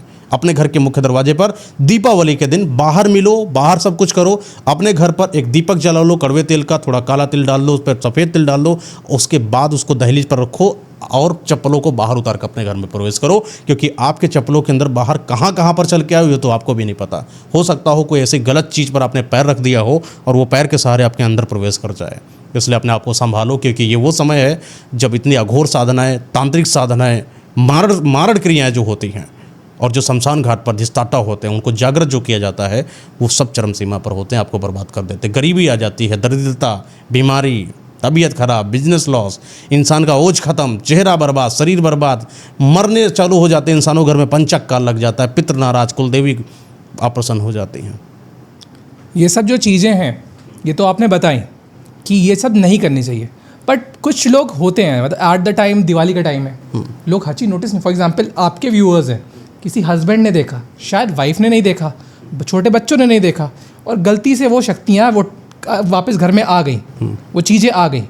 तो सेकंड चीज़ मेरे दिमाग में ये क्वेश्चन आता है कि वो शक्तियों को हम आइडेंटिफाई कैसे करेंगे, और थर्ड थिंग, अगर वो गलती से हमारे घर में आ गई हैं, then what are the remedies to remove that particular शक्तियाँ। देखिए, इस पे अघोर का जो होता है, अघोर ही काट होता है, ठीक है। जब भी किसी के ऊपर ऐसी बुरी शक्तियाँ आती हैं तो उसका आप हाव भाव देखिएगा, वो इंसान की बातों में अजीब सी लड़खड़ाहट होगी, वो बातों में जो एक सटीकता होती है इंसान के अंदर, वो चीज़ देखने को नहीं मिलेगी। आज आपका जो सदस्य था, आपके प्रति जो प्रेम कर रहा था, वो नफरत करना चालू कर देगा, बात बात पे विवाद कर देना, चिड़चिड़ा हो जाना, गंदगी में रहना चालू कर देगा। वॉशरूम में बैठा है, घंटों वहाँ पर बैठा है, किसी इलेक्ट्रिकल डिवाइस में अपने आप को बर्बाद कर लेना, कोई सट्टेबाजी में चले जाना, पैसा गलत जगहों पर लगा देना, फालतू की चीज़ अपने घर पर लेकर आना, कबाड़ खाने से कोई चीज़ निकाल कर घर उठा के ले आना, किससे बनाएंगे, छत पर ज़्यादा लंबे समय तक बैठना, अपने आप को अकेले कमरे में बंद कर लेना, रात के समय बीच बीच में जागृत हो जाना, जग जाना, ऐसी जो हरकतें करने लगे समझ जाना कि उसके अंदर कोई ना कोई दिक्कत चालू हो चुकी है। खाना खाने के व्यवहार पर देखना, वो खाना सही से नहीं खा रहा होगा, या तो खा नहीं रहा होगा या खा रहा होगा तो बहुत ज़्यादा खा रहा होगा। बीमारी आना चालू हो जाएंगी, आलस्य होना चालू हो जाएगा, उसके अंदर एकाग्रता खत्म होने लगेगी, किसी पर विश्वास नहीं करेगा, बाहर लोगों से नहीं मिलेगा, किसी से बर्ताव नहीं करेगा, रिश्तेदार आ जाएंगे उनके ऊपर चिढ़ना चालू कर देगा, घर के अंदर जानवर है उनको मारना चालू कर देगा, अपने ही आप बैठे बैठे अपने आप को नोचना चालू कर देगा, भगवान से नफरत करना चालू कर देगा, पूजा सत्कर्म से दूर होना चालू कर देगा, भजन हनुमान चालीसा उसको नोचने जैसे लगेंगे। एक ऐसा इंसान अपने आप से ही नफरत करना चालू कर देता है, बार बार शीशे में जाकर देखेगा, खुद को संवारने की कोशिश करेगा, बार बार लोगों से पूछेगा तुम बताओ मैं सही कर रहा हूँ कि नहीं कर रहा हूँ। एक्स्ट्रा वैलिडेशन की नीड होना चालू हो जाएगी, चेहरा एकदम गर्त में जाने लगेगा, आंखें अंदर की तरफ चली जाएंगी, बाल दाढ़ी कटवाने का मन नहीं करेगा, गंदे कपड़ों में पड़े रहना, ऐसी हरकतें चालू हो जाएं, समझ जाना कि उस इंसान के ऊपर कुछ ना कुछ हुआ है। आपने डरा दिया, मुझे लगता है कुछ इफेक्ट्स तो मेरे ऊपर भी हैं। तो हाँ, बट जोक्स अपार्ट, इसमें ये तो चीज़ें हैं, लोग समझ गए कि हाँ ये तो कुछ कारण है, ये हो रहा है। Now come the remedies. सबसे आसान तरीका मैं बता देता हूँ, मेरे पास बहुत सारे तरीके हैं। उन तरीकों में से एक ऐसा तरीका जो कोई भी कर सकता है, एक नारियल लीजिएगा, मंगलवार वाले दिन सूखा नारियल होना चाहिए।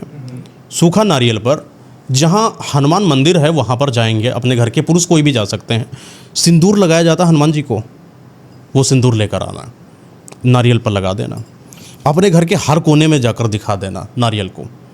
जब नारियल को पूरे हर कोनों में दिखा देना, अपने ऊपर से उतारने से पहले, उतारने की भी प्रक्रिया इसमें सम्मिलित है, लाल चूनर होती है उसको लपेटिएगा, और जो मौली का धागा होता है 11 बार लपेटिएगा।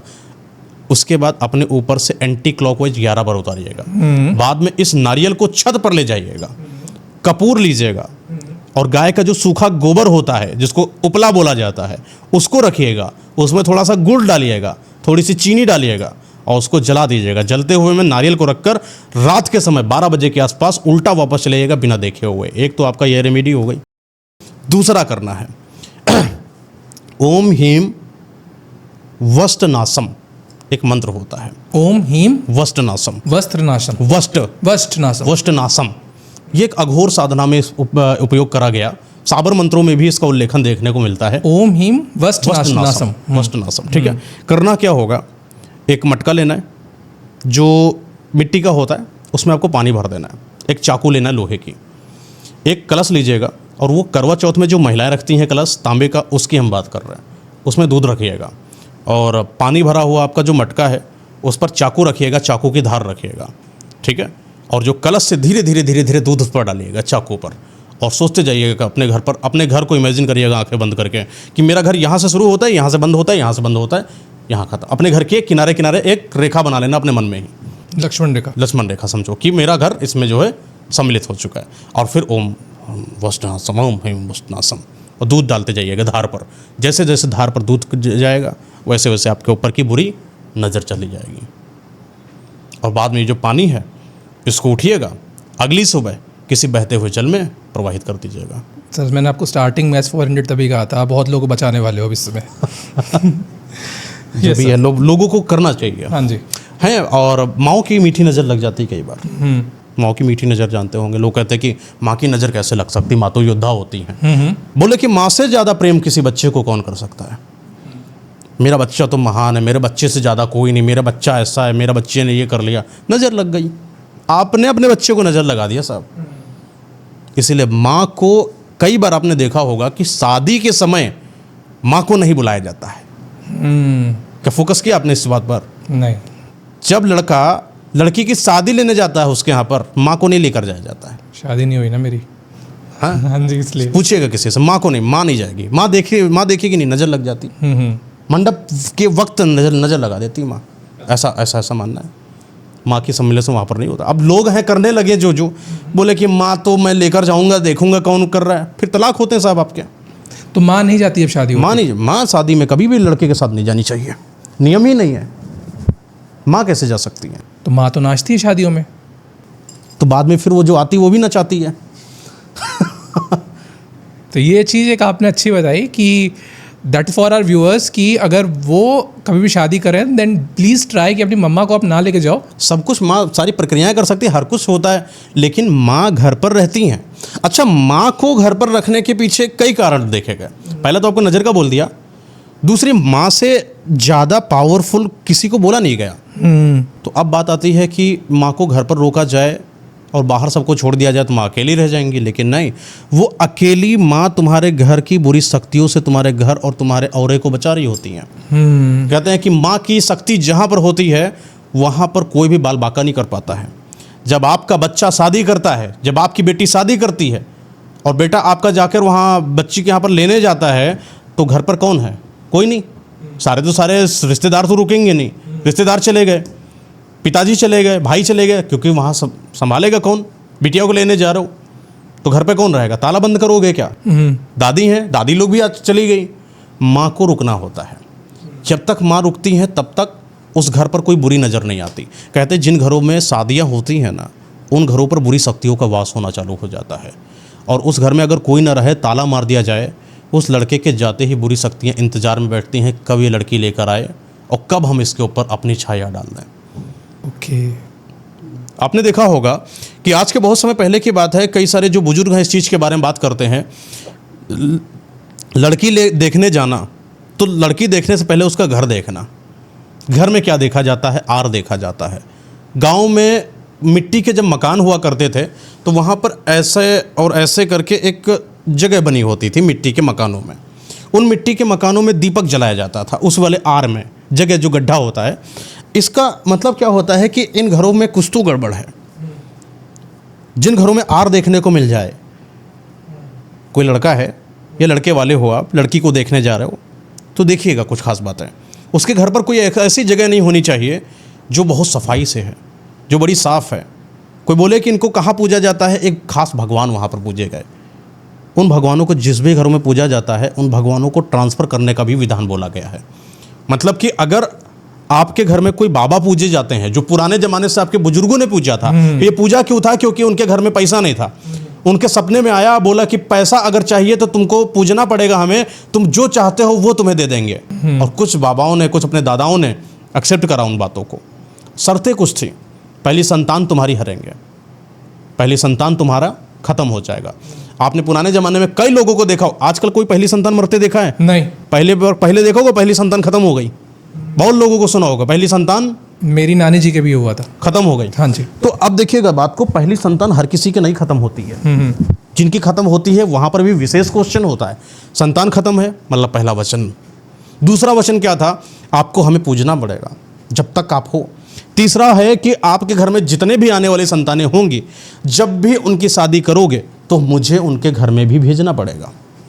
अब लड़की के घर में ऐसा कुछ है, जिनके घर में बाबा पूछे जाते हैं, तो लड़की के घर से उन बाबा को तुम्हारे घर में भेज दिया जाएगा। अब तुम्हारे घर में ज़बरदस्ती उन बाबा की पूजा करनी पड़ेगी, वो चीज़ लड़की वाले कभी नहीं बताएंगे। और नियम भी है कि आपको ये कभी नहीं बताना है कि तुमने वहाँ पर भेज दिया। समझ में आ रहा मैं कह क्या रहा हूँ? हाँ जी, हाँ जी, हाँ जी। ठीक है। तो पुराने ज़माने में ये चीज़ अंडरस्टैंडेबल थी। जिसके घर में भी आ जाता था, कुछ चीज़ें गलत होने लगती, वो समझ जाते थे कि जरूर शादी हुई है, तभी से कोई ना कोई दिक्कत होना चालू। मतलब उस बाबा को भी पूजना है, लड़के वाले को, घर को, लड़के वालों को भी, लड़के को भी पूजना पड़ेगा। कुछ उनके घर में कोई मर जाता था तो उनके घर में ज्योतिषा चल रहते थे, ये पंडित आते थे, बोले कि उनके घर से बाबा आए हैं, इनको पूजना चालू करो, तो भैया तुम्हारे घर में भी लग गए।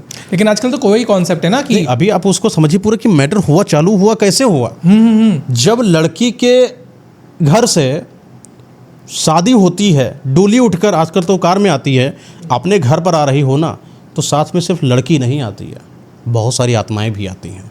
ओके। वहाँ बाबा भी आते हैं, जिन बाबा को उन्होंने सिद्ध कर रखा वो भी आते हैं। अब कहा जाता है कि फिर अपने घर को इससे बचाएं कैसे? क्योंकि आपने यह भी सुना होगा कि कईयों की शादी हो गई, शादी होने के बाद लड़की तबाही मचाए घूम रही है।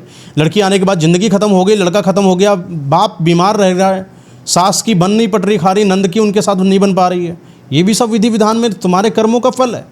तुमने जरूर कोई ना कोई ऐसी चीज़ पर हाथ लगा दिया जिससे वो लड़की की तुम्हारे घर में पनप नहीं रही है।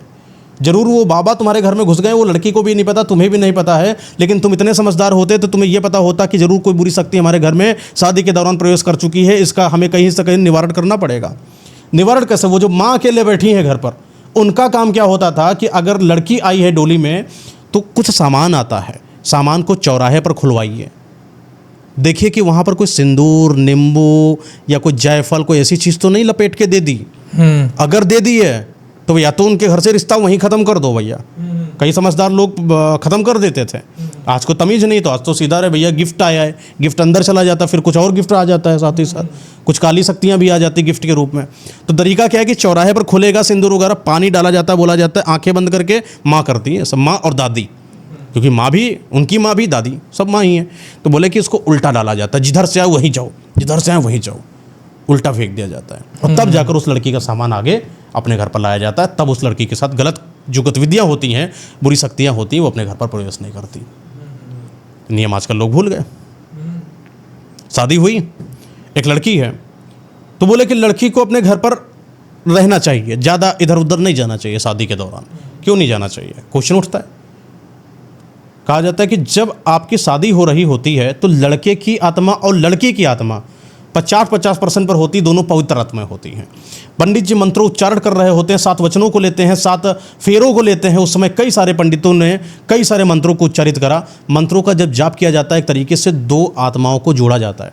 बिल्डिंग वाले के पास गए आप, बिल्डिंग वाले ने जोड़ा, क्या बोलता, थोड़ी देर रुक जाओ, बाद में इसको जो है ठंडा हो जाने दो, उसको ठंड बोला जाता है ना, वरना क्या हो जाएगा, जहाँ से जोड़ा गया वो टूट जाएगा। मंत्र से 2 आत्माओं को जोड़ा जाता है, लेकिन वो जुड़ाव इतना मजबूत नहीं होता है कि वो लंबे समय बाद जोड़ दिया गया, आप आराम से कहीं घूमो, ऐसा नहीं। वो अभी बहुत कमज़ोर स्थिति में है, वो जोड़ा बहुत कमज़ोर नाजुक स्थिति में है अभी। उस जोड़े को न बाहर जाना चाहिए, न किसी का लिया हुआ कुछ खाना चाहिए, न अपना पहना हुआ कपड़ा देना चाहिए। आजकल कई सारी लड़कियां दूसरों का लहंगा सस्ते में मंगवा के अपने आप को कूल बनाती, सस्ते में पैसा बचा लिया। अपना कपड़ा खुद का, श्रृंगार का कपड़ा खुद का होना चाहिए। 16 श्रृंगार की बात करी गई हमारे यहाँ, लहंगा विशेषकर उसका बात करी गई। उस लहंगे को आगे करवा चौथ में पहनोगी, किसी दूसरे का मंगाया हुआ सस्ते पर किराए पर थोड़ी लहंगा पहनोगी। तो अपने घर पर आओगी, अपने घर पर रहोगी, इस जोड़े को कहीं बाहर ना जाए, वीरान जगह पर ना जाए, किसी इंसान से ना मिले, तांत्रिकों से ना मिले, ज़्यादा किन्नरों से भी ना मिले। कुछ गलत किन्नर भी आ जाते हैं, वो गलत गतिविधियाँ कर देते हैं। नकारात्मक इंसानों से ना मिले, लड़ाई झगड़ा करना ना चालू करे, और मायका बार बार जाने की जिद ना करें। कुछ ऐसी गतिविधियां ध्यान देनी पड़ेंगी। शादी होने के बाद सबसे बड़ा जो हमारा देश बर्बाद हुआ वो शादियों के दौरान हुआ। और उनको पता नहीं, रीति रिवाज नहीं पता। बाद में बोलेंगे कि फॉरेन में तो साहब नहीं होता है, फॉरेन में तो सब ऐसे ही हो जाता है। फॉरेन में जो होता है ना, वो कलयुग का अपग्रेडेड वर्जन है।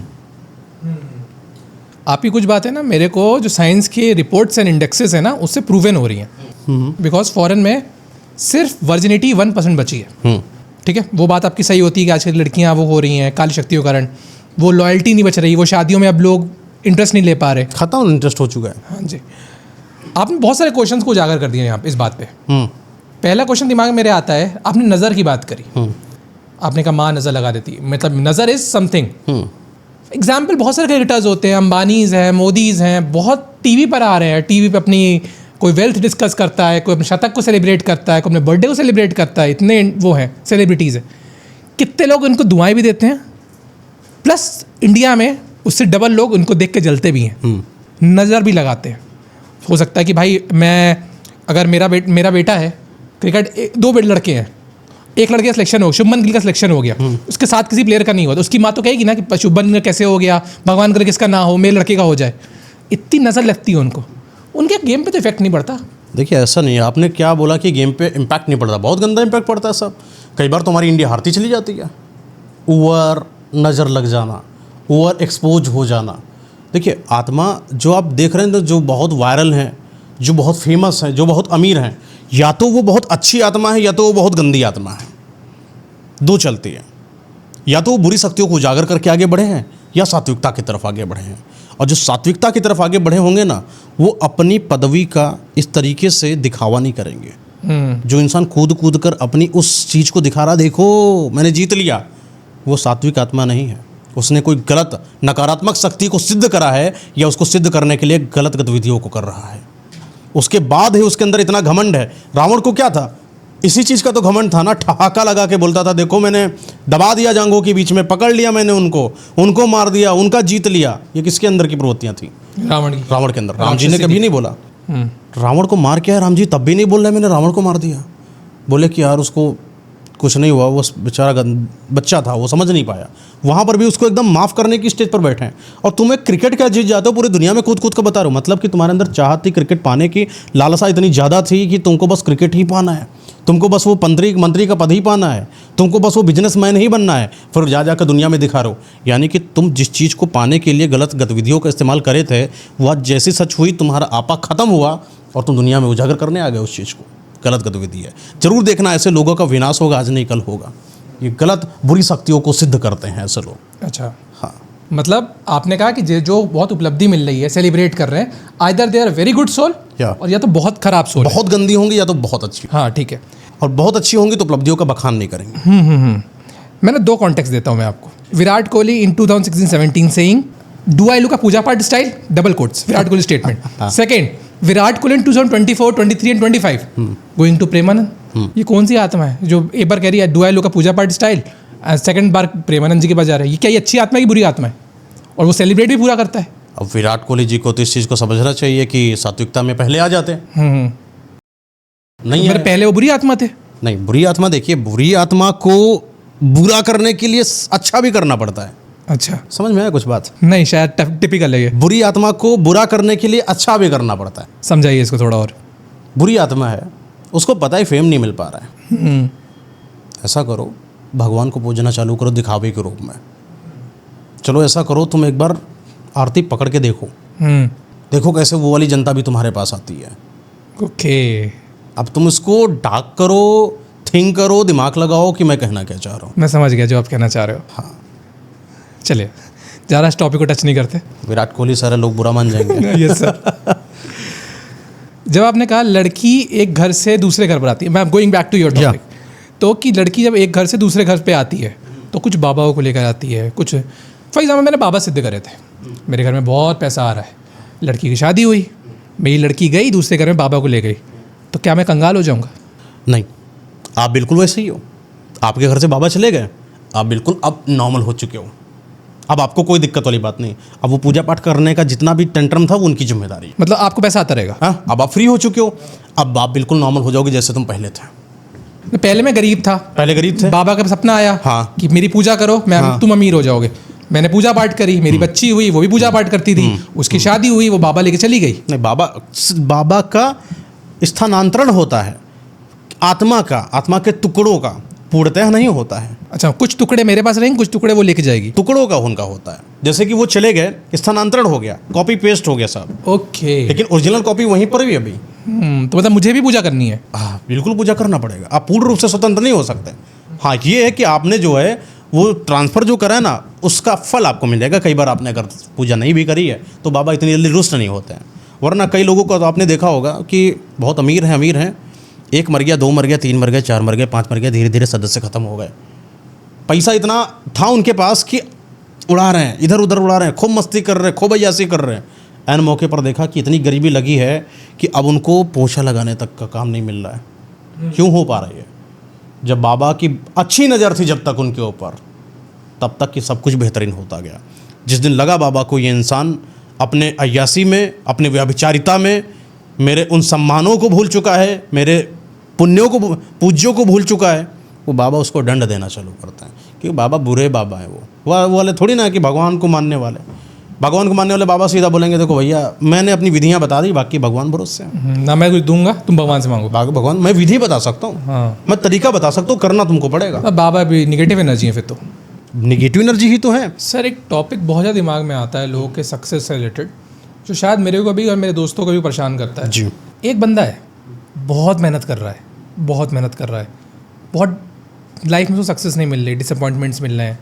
देन वो क्या करता है ना, उसका दिमाग थोड़ा फिर घूमता है, कह रहा सक्सेस नहीं मिल रही है, let's go to babas, let's go to tantras, let's go to occults therapies. उसके बाद जाता है, फिर उनके मार्केट में घुसता है वो। कोई बाबा कहता है कि लाल अंगूठी पहनो, कोई कहता है गोमत की पहनो, कोई कहता है पन्ना पहनो, कोई कहता है शिव जी को अब जल चढ़ाओ, कोई कहता है वो इसको जल चढ़ाओ।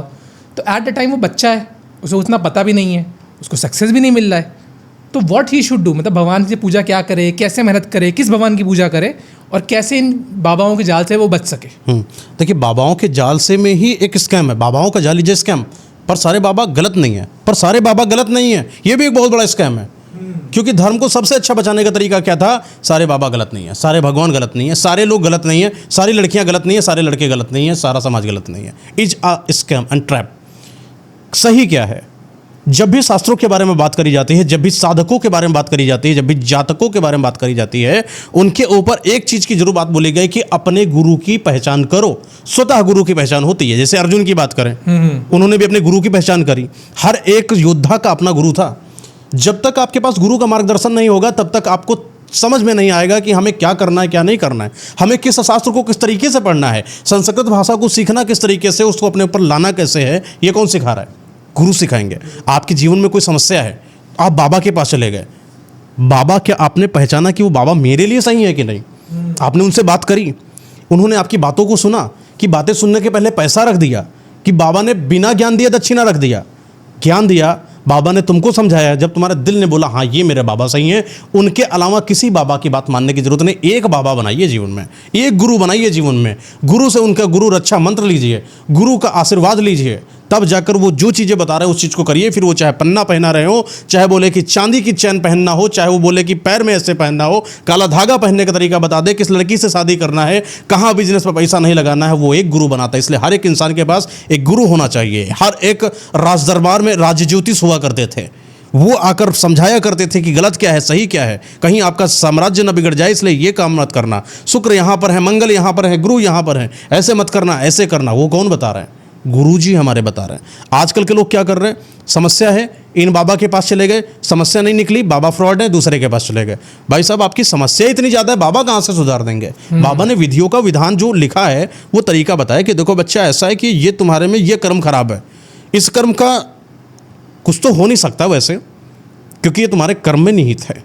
हाँ, मेरे पास कुछ ऐसा तरीका है, मैं उसके असर को कम कर सकता हूँ, मैं उसको डाइल्यूट कर सकता हूँ, 100% एफिशिएंसी को मैं 20 to 30% पर लाके लाई कर सकता हूँ। तो बाबा ने आपको एक तरीका बताया कि बेटा एक काम करना, शिव जी को ये उपाय करके देखो, इस तरीके से करो, तो शिव जी हो सकता है प्रसन्न हो जाएं तुम्हारे उन गतिविधियों के दौरान। और शिव जी तो वैसे भी भोले हैं, भगवान तो वैसे भी हमारे जो है उद्धार करने वाले हैं। चाहे हम कृष्ण जी की बात करें, हम राधा रानी की बात करें, हम खाटू श्याम जी की बात करें, शिव जी की बात करें, श्री राम जी की बात करें, लक्ष्मी नारायण जी की बात करें, सब उद्धार करने वाले हैं। वो तुमको आशीर्वाद देंगे। और जो तुम्हारे कुंडली में इतना बड़ा दोष है, हो सकता हो कि उसको तुम्हारे ये जो कर रहे हो, एफर्ट लगा रहे हो, उसकी वजह से तुम्हें कम दंड देखने को मिले। वो किसने बताया? बाबा ने। तो इसलिए बाबा के बताए गए पन्ना, बाबा के बताई गई मोतियां, बाबा के बताए गए नियम गलत नहीं थे, कई बाबाओं के द्वारा बताए गए तरीके गलत थे। क्योंकि आपको अपने बाबा पर भरोसा नहीं, जिस शिष्य को अपने बाबा पर भरोसा नहीं है, भगवान पे काहे का करेगा वो? जिस शिष्य को ये पता नहीं है, भरोसा नहीं अपने माँ बाप पर, वो एक औलाद होने के लायक है क्या? तुम अपने माँ बाप को गलत बोल देते हो, तुम अपने गुरु को गलत बोल देते हो, भगवान को कहाँ ही छोड़ोगे भाई साहब? गलती यहाँ से चालू हुई। और इस चीज़ को जैसे ही लोगों ने समझा कि आजकल समाज हमारा भ्रमित हो रहा है, फिर कई सारे बाबा आए, फेक बाबा आए, ऑनलाइन स्कैम करने वाले बाबा आए, उन्होंने तुम्हारे डर को और ज़्यादा बढ़ाया। असली बाबा, असली गुरु तुम्हारे डर को नहीं बढ़ाएगा, वो बताएगा हाँ तुम्हें यहाँ पर एक्सीडेंट होने का दिख रहा है योग, एक काम करना बेटा, बाहर जाना और थोड़ा बच के जाना। वो तुम्हें ये नहीं बोले घर के अंदर बैठ जाओ। मैं साहब काउंसलिंग करता हूँ, मैं बहुत सारे लोगों की अपॉइंटमेंट आती मेरे पास। खुद एस्ट्रोलॉजर की एक बेटी थी, ऐसे बहुत सारे एस्ट्रोलॉजर के लड़के अपने बच्चे आए, मुझसे पूछे कि मेरे पापा मेरी मम्मी ने बोला है कि बाहर मत जाना क्योंकि तुम्हारे पास शनि की कुदृष्टि है, मारे जाओगे। उस दिन से मैं घर में अकेली बैठ गई। मैंने उनकी और ज़्यादा कुंडली को देखा, मैंने देखा उसके अंदर राजा का गुण है, लड़की के अंदर राजा का गुण। राजा का गुण क्या कहता है? राजा सर कैसा होता है? योद्धा। राजा कहता है कि तुम मुझे मार दो आके, मैं अपने आप को बच के दिखाता हूँ। राजा कभी भागा है क्या? शेर से, शेर को फाड़ दिया सिम्बा जी ने। फाड़ा कि नहीं फाड़ा? छावा जो मूवी है इसमें तो दिखाया गया सामने। शेर से लड़ने की क्षमता जिसके अंदर है वो कौन बनता है? राजा बनता है। और दुबक के घर के अंदर बैठने का किसके अंदर है ये क्षमता? जनता के अंदर। ये जनता थी जो कायर थी, जो घर के अंदर घुसी बैठी थी। लेकर गुड़ बैठी हो राजा का, तो तुम्हें क्या करना पड़ेगा? बाहर निकलना पड़ेगा, अपने ऊपर हथियार भी आने पड़ेंगे, ये वातावरण का प्रभाव भी तुम्हारे पर दिखाई पड़ेगा। और जितने भी राजा हैं, कभी भी अपने आप को बचा कर नहीं चले। कभी किसी का पैर कटा, कभी किसी के हाथ कटे, कभी किसी के कितने तीर घुस गए। भीष्म पितामह तो पूरे तीर से छलनी हो चुके थे। ये योद्धा थे साहब। और आप अपनी कुंडली में अपने योद्धा गुण को छोड़कर सिर्फ अपने बचाव की तरफ जाते हो, तब आप गलत जाते हो। तब तुम्हारे डर पैदा होता है, तब सारे बाबा मिलकर जो फेक वाले हैं वो तुम्हारे डर पर क्या बोलेंगे, तुम ये पहन लो, तुम ये पहन लो, पैसा दे रहे हो, अच्छा खासा पैसा चल रहा है, उनका क्या दिक्कत है। तो समझो गलत का है, गलत कहीं पर नहीं है, गलत चुनाव तुम्हारी मानसिकता के आधार पर होती है। तुमने अगर कई सारे बाबाओं को चुना है तो भैया पैसा वाले हो तुमने अगर एक बाबा को चुना हो तो जाहिर सी बात तुम दिमाग वाले आदमी हो। दिमाग वाले बनोगे, स्कैम नहीं होगा तुम्हारे साथ। आपका वो उत्तर तो मेरे को समझ में आ गया कि हमको बाबा चुनना चाहिए, हमें गुरु चुनना चाहिए। बाबा हो तो नॉट द राइट वर्ड, हमें गुरु चुनना चाहिए, गुरु सोच समझ के चुनना चाहिए। पर कई लोग ऐसे होते हैं शायद वो गुरु नहीं चुन पाए, या उनको गुरु नहीं चुनने का टाइम है, गुरु चुन नहीं पा रहे, शास्त्र भगवान गुरु का रास्ता नहीं दिखा रहा है। तो सर अगर आप गुरु बनोगे, अगर ऑनलाइन आप गुरु बनते हो, तो आप कौन कौन सी राशियों को क्या क्या कहोगे कि फॉर एग्जांपल एक आप आइडिया क्या दोगे कि हर एक राशि को कौन सा ऐसा काम करना चाहिए जिससे उनको लाइफ में सक्सेस हो, जिससे उनको एक मोटा मोटा आइडिया मिल जाए कि इफ़ माई राशि is this and I am doing this work, क्या वो ठीक है मेरे लिए या फिर गलत है। देखिए सबसे बड़ा स्कैम ना ऑनलाइन वालों ने राशियों के नाम पर खेला साहब। ठीक है कि तुम्हारी वृश्चिक राशि है तो तुम्हें ये नहीं करना चाहिए, ये करना चाहिए, ये प्यार मिलेगा, ऐसे मिलेगा, ऐसे नहीं। साहब कैसे हो सकता है? राशियों के आधार का आकलन कभी कॉमन हो ही नहीं सकता है। ओके कि मैं अगर बोल दूं कि वृश्चिक राशि वालों को ये नहीं करना चाहिए, हाँ बोला जा सकता है, एक कॉमन ओपिनियन में दे सकता हूं, पर पर्टिकुलर ओपिनियन नहीं हो सकता, इंडिविजुअल ओपिनियन नहीं हो सकता। मैं बोल सकता हूं कि यहां पर 2025 के अंदर बैठे हो जितने भी लोगों के ऊपर मंगल की राशि है, ठीक है ना, तो उनके ऊपर हनुमान जी की कृपा है। शुक्र अगर आपका कमजोर है तो आपका आभा शक्ति का विनाश होता है। मैं एक कॉमन ओपिनियन दे सकता हूं। और इसी तरीके से एस्ट्रोलॉजी का जितना भी आज का फेक समाज है, उन्होंने इस चीज़ को ट्रैप बनाया। कैसे? देखिए राशियों का जो आकलन होता है कभी किसी के पर्टिकुलर चीज़ से नहीं होता है। आपके जन्म स्थान पर आप कब पैदा हुए थे, उस समय तिथि क्या थी, आपके पिताजी कैसे हैं, आपके माताजी कैसी हैं, घर का अभाव कैसा है, घर का वातावरण कैसा है, कैसी परिस्थिति है, बहुत कुछ योग बिठाए जाते हैं। तब पर्टिकुलर कुंडली के आधार पर यह निर्धारित करा जाता है कि तुम्हारी राशि कौन सी है। फिर उस राशि पर यह पता किया जाता है कि सब राशि तुम्हारी क्या बनती है। उस सब राशि के आधार पर डिवाइड किया जाता है कि तुमको क्या चीज़ करना है, क्या चीज़ नहीं करना है। यानी कि बहुत बड़ा खेल है ये। एस्ट्रोलॉजी इतनी आसान नहीं है कि मीन राशि को यह करना चाहिए, वृश्चिक को यह करना चाहिए। यही तो ट्रैप था। तो तुमको करना क्या है? तो पहले तो तुमको अपने कुंडली के बारे में जानना पड़ेगा, अपनी कुंडली विचारवाना पड़ेगा। कुंडली विचार करने के बाद किसी एक वैदिक एस्ट्रोलॉजर के पास जाना पड़ेगा जिसने वैदिक साइंस को अंडरस्टैंड किया हो। वैदिक एस्ट्रोलॉजर ही तुम्हारी कुंडली को सही तरीके से बनाएगा, विचारेगा और देखकर फिर तुम्हें बताएगा कि हाँ ये गलती मत करना और ये वाली गलती करना। हो सकता हो कि 2025 के अंदर ही मीन राशि में बताया गया इंसान बर्बाद हो जाए और 2025 के अंदर मीन राशि में ही बताया गया इंसान बढ़िया हो जाए। दो कुंडली एक ही राशि की लेकिन अलग अलग मत। मतलब जो ऑनलाइन फ्रॉड है उससे बचने का ये एक पार्ट ऑफ ए फ्रॉड था। इससे बचने के लिए आपको एक लिटरली एक समझदार इंटेलेक्चुअल आदमी के पास जाना है जो आपकी राशि समझ सके।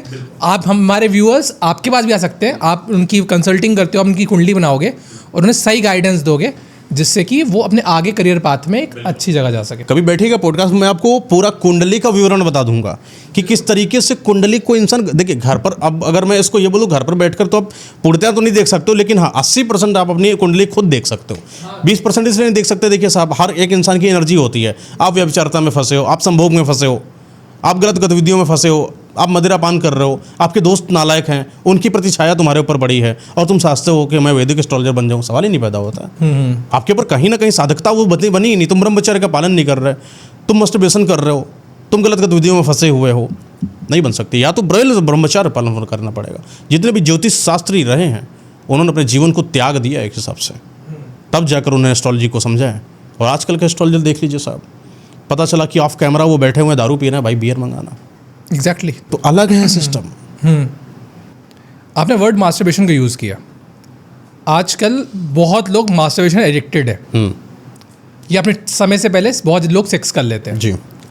द थिंग इज लोग मास्टरबेशन तो बहुत ज़्यादा कर रहे हैं। And what is the reason of masturbation? क्योंकि वो लोग बहुत अकेले रहते हैं। जब मैं लोगों से पूछता हूँ कि वाई आर यू मास्टरबेटिंग, क्योंकि हम दोस्तों में बात करते हैं, दे से कि हम अकेले रहते हैं, रात के टाइम हमें ये ख्याल आते हैं जिससे हम मास्टरबेशन के लिए कुछ ऐसा देखते हैं या कुछ ऐसा सोचते हैं, इमेजिनेट करते हैं और हमारा मास्टरबेशन हो जाता है। तो व्हाट आर द टेक्निक्स कि ये बंदे मास्टरबेशन को स्टॉप कर सके? बिकॉज बहुत लोग स्टॉप करना चाहते हैं इसको। नहीं, टेक्निक की बात नहीं करता। इस चीज़ को समझना पड़ेगा कि मास्टरबेशन जो होता है, जिन्होंने साइंस को अंडरस्टैंड करा उन्होंने बोला कि मास्टरबेशन ओनली हैबिचुअल, लेकिन मास्टरबेशन सच में कुछ और है। कभी किसी इंसान के अंदर मस्टरबेशन करने की तलब दिन में नहीं पैदा होती साहब। एग्जैक्टली। कभी किसी अच्छे काम कर रहे हो उस समय पैदा नहीं होती है। आप अकेले बैठे हो उस समय क्यों पैदा हो रही है? आप रात में जब लेटे हो उस समय क्यों पैदा हो रही है? इसमें एक पिशाचनियों का खेल होता है।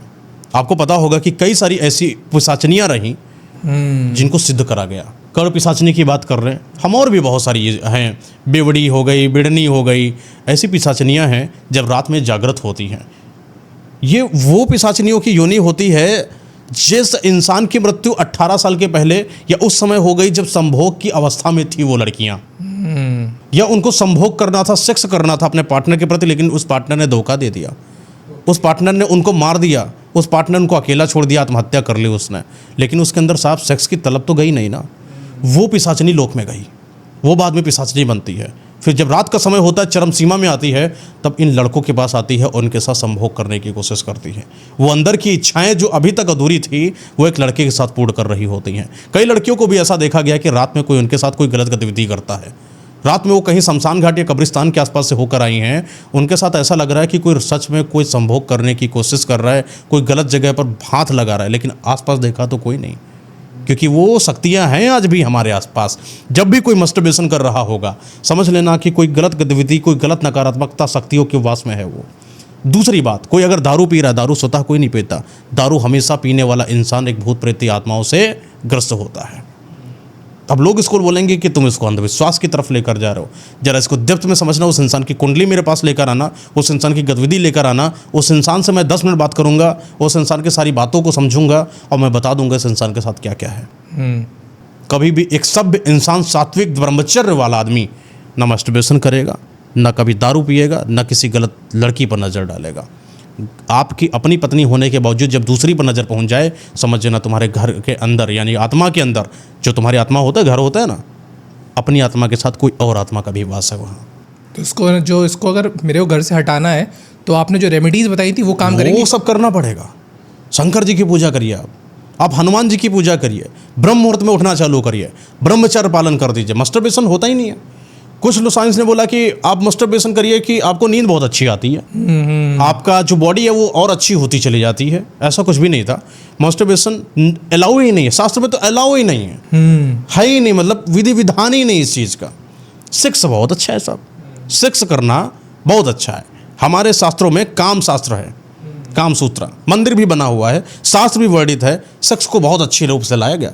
हमारी दो, एक कपल में बात करें, एक लड़की की एक लड़के की, अलग अलग एनर्जी होती है। जब दोनों एक साथ मिलती हैं संभोग के दौरान तो एक एनर्जी का निर्माण होता है। वो एनर्जी इस वातावरण, इस ब्रह्मांड में एक मैसेज देती है कि हाँ, अब मैं परिपूर्ण हो चुके हैं, अब हम इस सृष्टि के बनाए नियमों का पालन करके वंश को आगे बढ़ाएंगे और आपको एक नई वंश देंगे। प्रकृति का मतलब नहीं था आप कितने फेमस हो, कितने पैसे वाले हो, कितने महान हो। उसका मतलब अगला बच्चा होगा कि नहीं होगा। आपकी शादी हो गई, क्यों? नहीं, मेरी तो नहीं हुई। क्यों हो गई? क्यों होगी? मेरे वंश को आगे बढ़ाने के लिए। सिंपल सी बात है। लड़की की आपकी सास ही 1 साल के बाद पूछने लगेंगी, अगर आपने बच्चा नहीं किया, बेटा थोड़ा ध्यान दीजिए, बच्चा हो जाए। खुद लड़की की माँ बोलती, जिसने 18 साल 20 साल 22 साल बचाया ना लड़कों से, कि बेटा गलत रास्ते में नहीं जाना। शादी होते ही 1 साल के बाद जरूर पूछती है, बेटा कुछ है? तो सब बनाया बनाया नियम है। प्रकृति कभी तुमसे पैसा नहीं चाहती है। प्रकृति के नियम पर आओगे तो प्रकृति सिर्फ वंश वृद्धि चाहती है, बाकी उसको कुछ नहीं चाहिए। आप कितने महान हो, कितनी अच्छी आत्मा हो, कितने, उसको कोई मतलब नहीं बनता है। भगवान सब बाद में आता है। सृष्टि को बनाया भगवान ने। सृष्टि का नियम एक ही है कि हमें वंश बढ़ाना है, सीधी सी बात है। अब वो कैसे लेकर आना, वो उसका काम है। इस पर भी जाएंगे और डेप्थ चले जाएंगे। डेप्थ तो आपके पास नॉलेज का भंडार है, अगर हम वो करते जाएंगे तो उस समय अभी आप प्रकृति में चले जाएंगे। मैं अभी और भी चीज़ों को इंट्रोड्यूस कर सकता हूँ कि आपने जो भगवान है, भगवानों को हमेशा बढ़िया सौम्य और कोमल के रूप में देखा। फिर कुछ लोगों ने इसको बोला कि वो क्योंकि इतने ऊंच वाले थे इसलिए उनके चेहरे को बड़ा कोमल दिखाया गया। सब भगवान रियल में अगर होते ना, देख के डर जाते आप। एग्जैक्टली। जिस इंसान ने पूरे तपन को झेल रखा हो, उसकी स्किन कैसी होगी साहब? आप मजदूर को देखिए, किसान को देखिए, उसके शकल को देखिए, उसका उड़ा हुआ ओस देखिए। लेकिन जो अंदर से कॉन्फिडेंस आता है बातों करने का आता है, जब वो खेत खलियान को अपने सींच कर आता है ना, और सींच उच के सब फसल तैयार करता है, फसल जब काटता है उसको बेच कर आता है सही सलामत, उसके चेहरे पर ओस दिखेगा साहब। वो बातों में उसकी ललक होती है, लालिमा होती है, चेहरे पर रंगत उड़ी होती है। वो थे हमारे भगवान। आपने ना मेरा बहुत एक इंक्वेस्टिव क्वेश्चन उठा दिया। मैं बांके बिहारी गया, मैं राधा वल्लभ जी गया, राधा रमन जी गया, मैंने तीनों ठाकुरों को देखा। तीनों की मूर्ति लगभग ब्लैक रंग की थी। और जब हम इस्कॉन जाते हैं, कोई नए मंदिर जाते हैं, तो हम भगवान को देखते हैं, भगवान एकदम गोरे दिखते हैं हमें।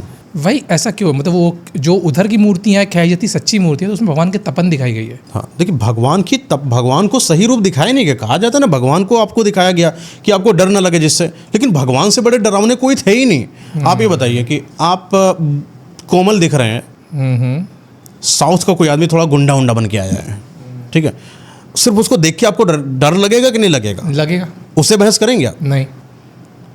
आप जाएंगे उसको बोलेंगे थोड़ा औकात मेरे, कह पाएंगे? हिम्मत है इतनी? नहीं। क्यों हिम्मत नहीं है? क्योंकि उसका रूप ऐसा उसका लुक ऐसा है, उसका बनावट ऐसी है, उसका ओज उतना ज़्यादा है। भले उसके चेहरे पर रंगन नहीं दिख रही, वो मार देगा ऐसा लगता है। उसके अंदर गुंडागर्दी दिखती है। भूत प्रेत आत्मा जो दुनिया को विनाशकारी रूप से तबाह कर दें, उनके आगे कोमल सा इंसान चला जाए, बहुत लोग खुद मजा कौन आया है, मजाक बना देंगे भगवान का। भगवान का रौद्र रूप भी है, भगवान का कोमल भगवान का विशाल रौद्र रूप था। उनके रौद्र रूप के भूत प्रेत तो कुछ भी डरावने नहीं दिखते, उससे खतरनाक दिखते भगवान। अर्जुन ने देखी थी वो चीज़, अर्जुन ने देखी थी। भगवान का रूप इतना डरावना है कि भूत प्रेत देख देख के भागते हैं, अरे भगवान आ रहे, तब जाके भागे थे भूत। इतना डरावना रूप, इतना विनाशकारी रूप। हाथ में ऐसे माता जी को देखिए, खून बह रहा है यार, मुंडियाँ सब लटकी पड़ी हैं। साहब आपके सामने माता जाने के लिए एक बार आ जाना, काली माता, बेहोश हो जाओगे तुम। उसको उनको देखने के लिए और पाने के लिए, जैसे रामकृष्ण परमहंस जी ने तपस्या करी, हमें भी उतनी तपस्या करने की ज़रूरत है। पहली बात तो तब पहले वो आएंगी नहीं, उनकी तो और भी योगिनी यक्षिणियाँ हैं ना, पहले तो वो सब लोग आएंगी, तुम्हारी परीक्षा लेंगी, तुम लायक हो कि नहीं, तुम उनकी एक यक्षिणी के लायक हो कि नहीं, तब जाकर तुमकी सारी यक्षिणियाँ आएंगी, सब एक एक मतलब वो तुमसे परीक्षा लेंगी। जब सब कुछ हो जाओगे तब कहीं काली माँ आएंगी तुम्हारे पास। हल्का नहीं, स्वरूप हल्का नहीं है, दिखाया हल्का गया है। दिखाया इसलिए गया कि छोटे छोटे बच्चे डर जाएंगे, अभी भगवान को पूजेंगे नहीं। पूजा क्यों जाता है? क्वेश्चन उठता है ना, पूजा क्यों जाता है? किसी को क्यों पूछते हो तुम? एग्जैक्टली। भगवान को क्यों पूज रहे हो? बताइए, आप बताइए क्यों पूजेंगे भगवान को? भगवान को पूछते हैं हम, जैसे अब मटीरियलिस्टिक बताएंगे तो हम लोग मटीरियलिस्टिक पाने के लिए पूछते हैं, भगवान मेरा ये काम कर दो। हाँ, इसके लिए एक संत पूछता है निर्माण प्राप्त करने के लिए। हर आदमी एक अलग सेंस पे भगवान को पूछता है। भगवान को डर की वजह से पूछते हो साहब आप। संत भी पूछता है तो डर की वजह से पूछता है। ओके, कि मुझे गलत शक्तियाँ ना पीछे पड़ जाए, मेरे गलत शक्तियाँ ना पड़ जाए। सबसे ज़्यादा ब्रह्मांड में गलत शक्तियाँ ही हैं। ओके। नकारात्मकता ही बहुत ज़्यादा है। नकारात्मकता सत्य है। आपने शक्तिमान का वो सीरियल देखा होगा जहाँ अंधेरा ही कायम रहे, अंधेरा कायम रहे, ऐसा कुछ होता है ना। तो दुनिया में जो असल में चीज़ है वो बुरी शक्तियाँ थी साहब। इतनी ज़्यादा बुरी शक्तियाँ हावी हो गई कि तब जाकर भगवान का उत्थान होता है, और तब भगवान आते हैं बुरी शक्तियों का विनाश कर। आपको मेरे को ना पूरा यूनिवर्स इमेजिन कर पा रहा हूँ आपके साथ कि सूरज एक है पर चारों तरफ अंधकार है। अंधकार है। आप ये बताइए कि अभी सब कुछ बंद हो जाएगा, सब कुछ अंधकार से बना होता है, कुछ भी उजाला है क्या? ये हमने लाइटें क्यों जलाई है? की पॉजिटिविटी है, एनर्जी है। अंधेरा था इसलिए अंधेरे को उजाला करने के लिए। सच में अंधेरा था, रात थी यहाँ पर, इसलिए सूरज गए, इसलिए चंद्रमा आए। सच क्या था? सच को कोई नहीं जानता है, सब अधूरा ज्ञान लेकर को भगवान पूज रहे। भगवान पूज क्यों रहे हो तुम? जान लो जिस दिन ना भगवान को पूज क्यों रहे हो, उस दिन तुम्हें समझ में आ जाएगा कि भूत प्रेत हाँ सच में होता है। इनसे डरना पड़ेगा, इनसे डर के रहना पड़ेगा, वरना भगवान भी साथ नहीं देंगे। हनुमान जी भी कहते हैं कि भाई साहब एक बार हनुमान चालीसा पढ़ें, अगर आपको मैं नहीं बुला पा रहा हूँ या कोई कारणवश से मैं नहीं आ पा रहा हूँ, आपने मेरे चीज़ों का तैयार नहीं कर पा रहा हो, तो जरूर तुम्हारी कोई गलत गतिविधि है और मैं सृष्टि के नियमों के साथ खिलवाड़ नहीं कर सकता। भगवान हनुमान जी कितना समय लगेगा उनको भूत प्रेतों को नष्ट करने के लिए? एग्जैक्टली 1 मिनट लगेगा कि नहीं लगेगा? खत्म पूरा। भगवान ने हटाया नहीं, मतलब वो चाहते हैं रहना, माया वो चाहते हैं यहाँ पर भूत प्रेत आत्मा सबको स्थान है, शिवजी ने स्थान दे रखा है। तुम भूत प्रेत से शिकायत क्या कर रहे हो हनुमान जी की? अरे उनकी गलत गतिविधियाँ जो कर रहे हो उनसे बचो, बस बात खत्म। हनुमान जी तुम्हारे साथ है। चालीसा पढ़ दोगे, भूत प्रेत को जाकर तुम किसी पेशाब करके आ रहे हो पीपल के पेड़ पर, बाद में आके हनुमान चालीसा पढ़ रहे हो बैठ के। हनुमान चालीसा पढ़ोगे, हनुमान जी कहेंगे भैया ऐसा है, मेरे साथ भी वो भी आदमी है, मेरे पास तुम भी आदमी हो, मैं गलत नहीं कर सकता। हाँ, अगर हनुमान जी ने गलत कर दिया, शनिदेव बैठे न्याय के देवता, वो हनुमान जी की लगाएंगे।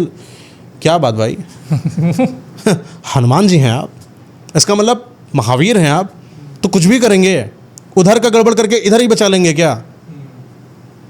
राइट टाइम कर देंगे।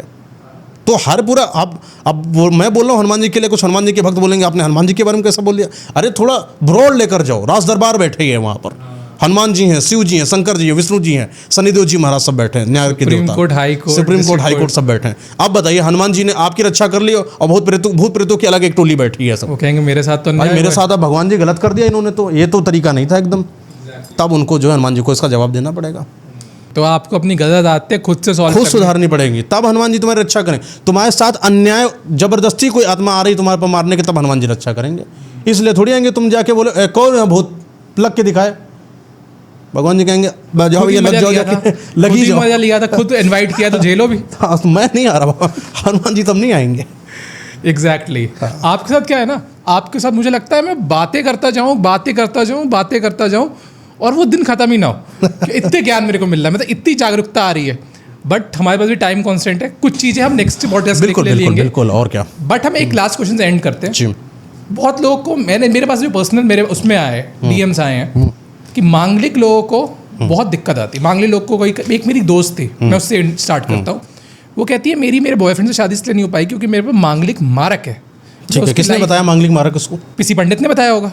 पंडित क्या उसका राज ज्योतिषी था, ग्रह ज्योतिषी था? ग्रह ज्योतिषी होगा था, क्योंकि उसकी सारी शादी टूट गई है। कह रही कि मेरे पेरेंट्स ने कहा है और उसके पेरेंट्स ने कहा है कि आपस में आप लोग दूर रहो, क्योंकि अगर आप लड़की उस लड़के के जीवन में आएगी तो लड़के को खा जाएगी। मंगल का मतलब जानते हैं क्या? मांगलिकता का। मांगलिक से ज़्यादा पावरफुल कोई है ही नहीं समाज में। आप समाज में इतने पावरफुल नहीं जितना इंसान के मांगलिक दोष है। अगर मांगलिक कोई दोष थोड़ी ना था। मांगलिक का मतलब मंगल की कृपा उस इंसान के ऊपर। और मंगल मतलब जो होता है बहुत प्रभावशाली होता है, तेज बहुत होता है उनके अंदर इतना तेज होता है कि वो अपनी जो शक्ति होती है उसको कंट्रोल नहीं कर पाते।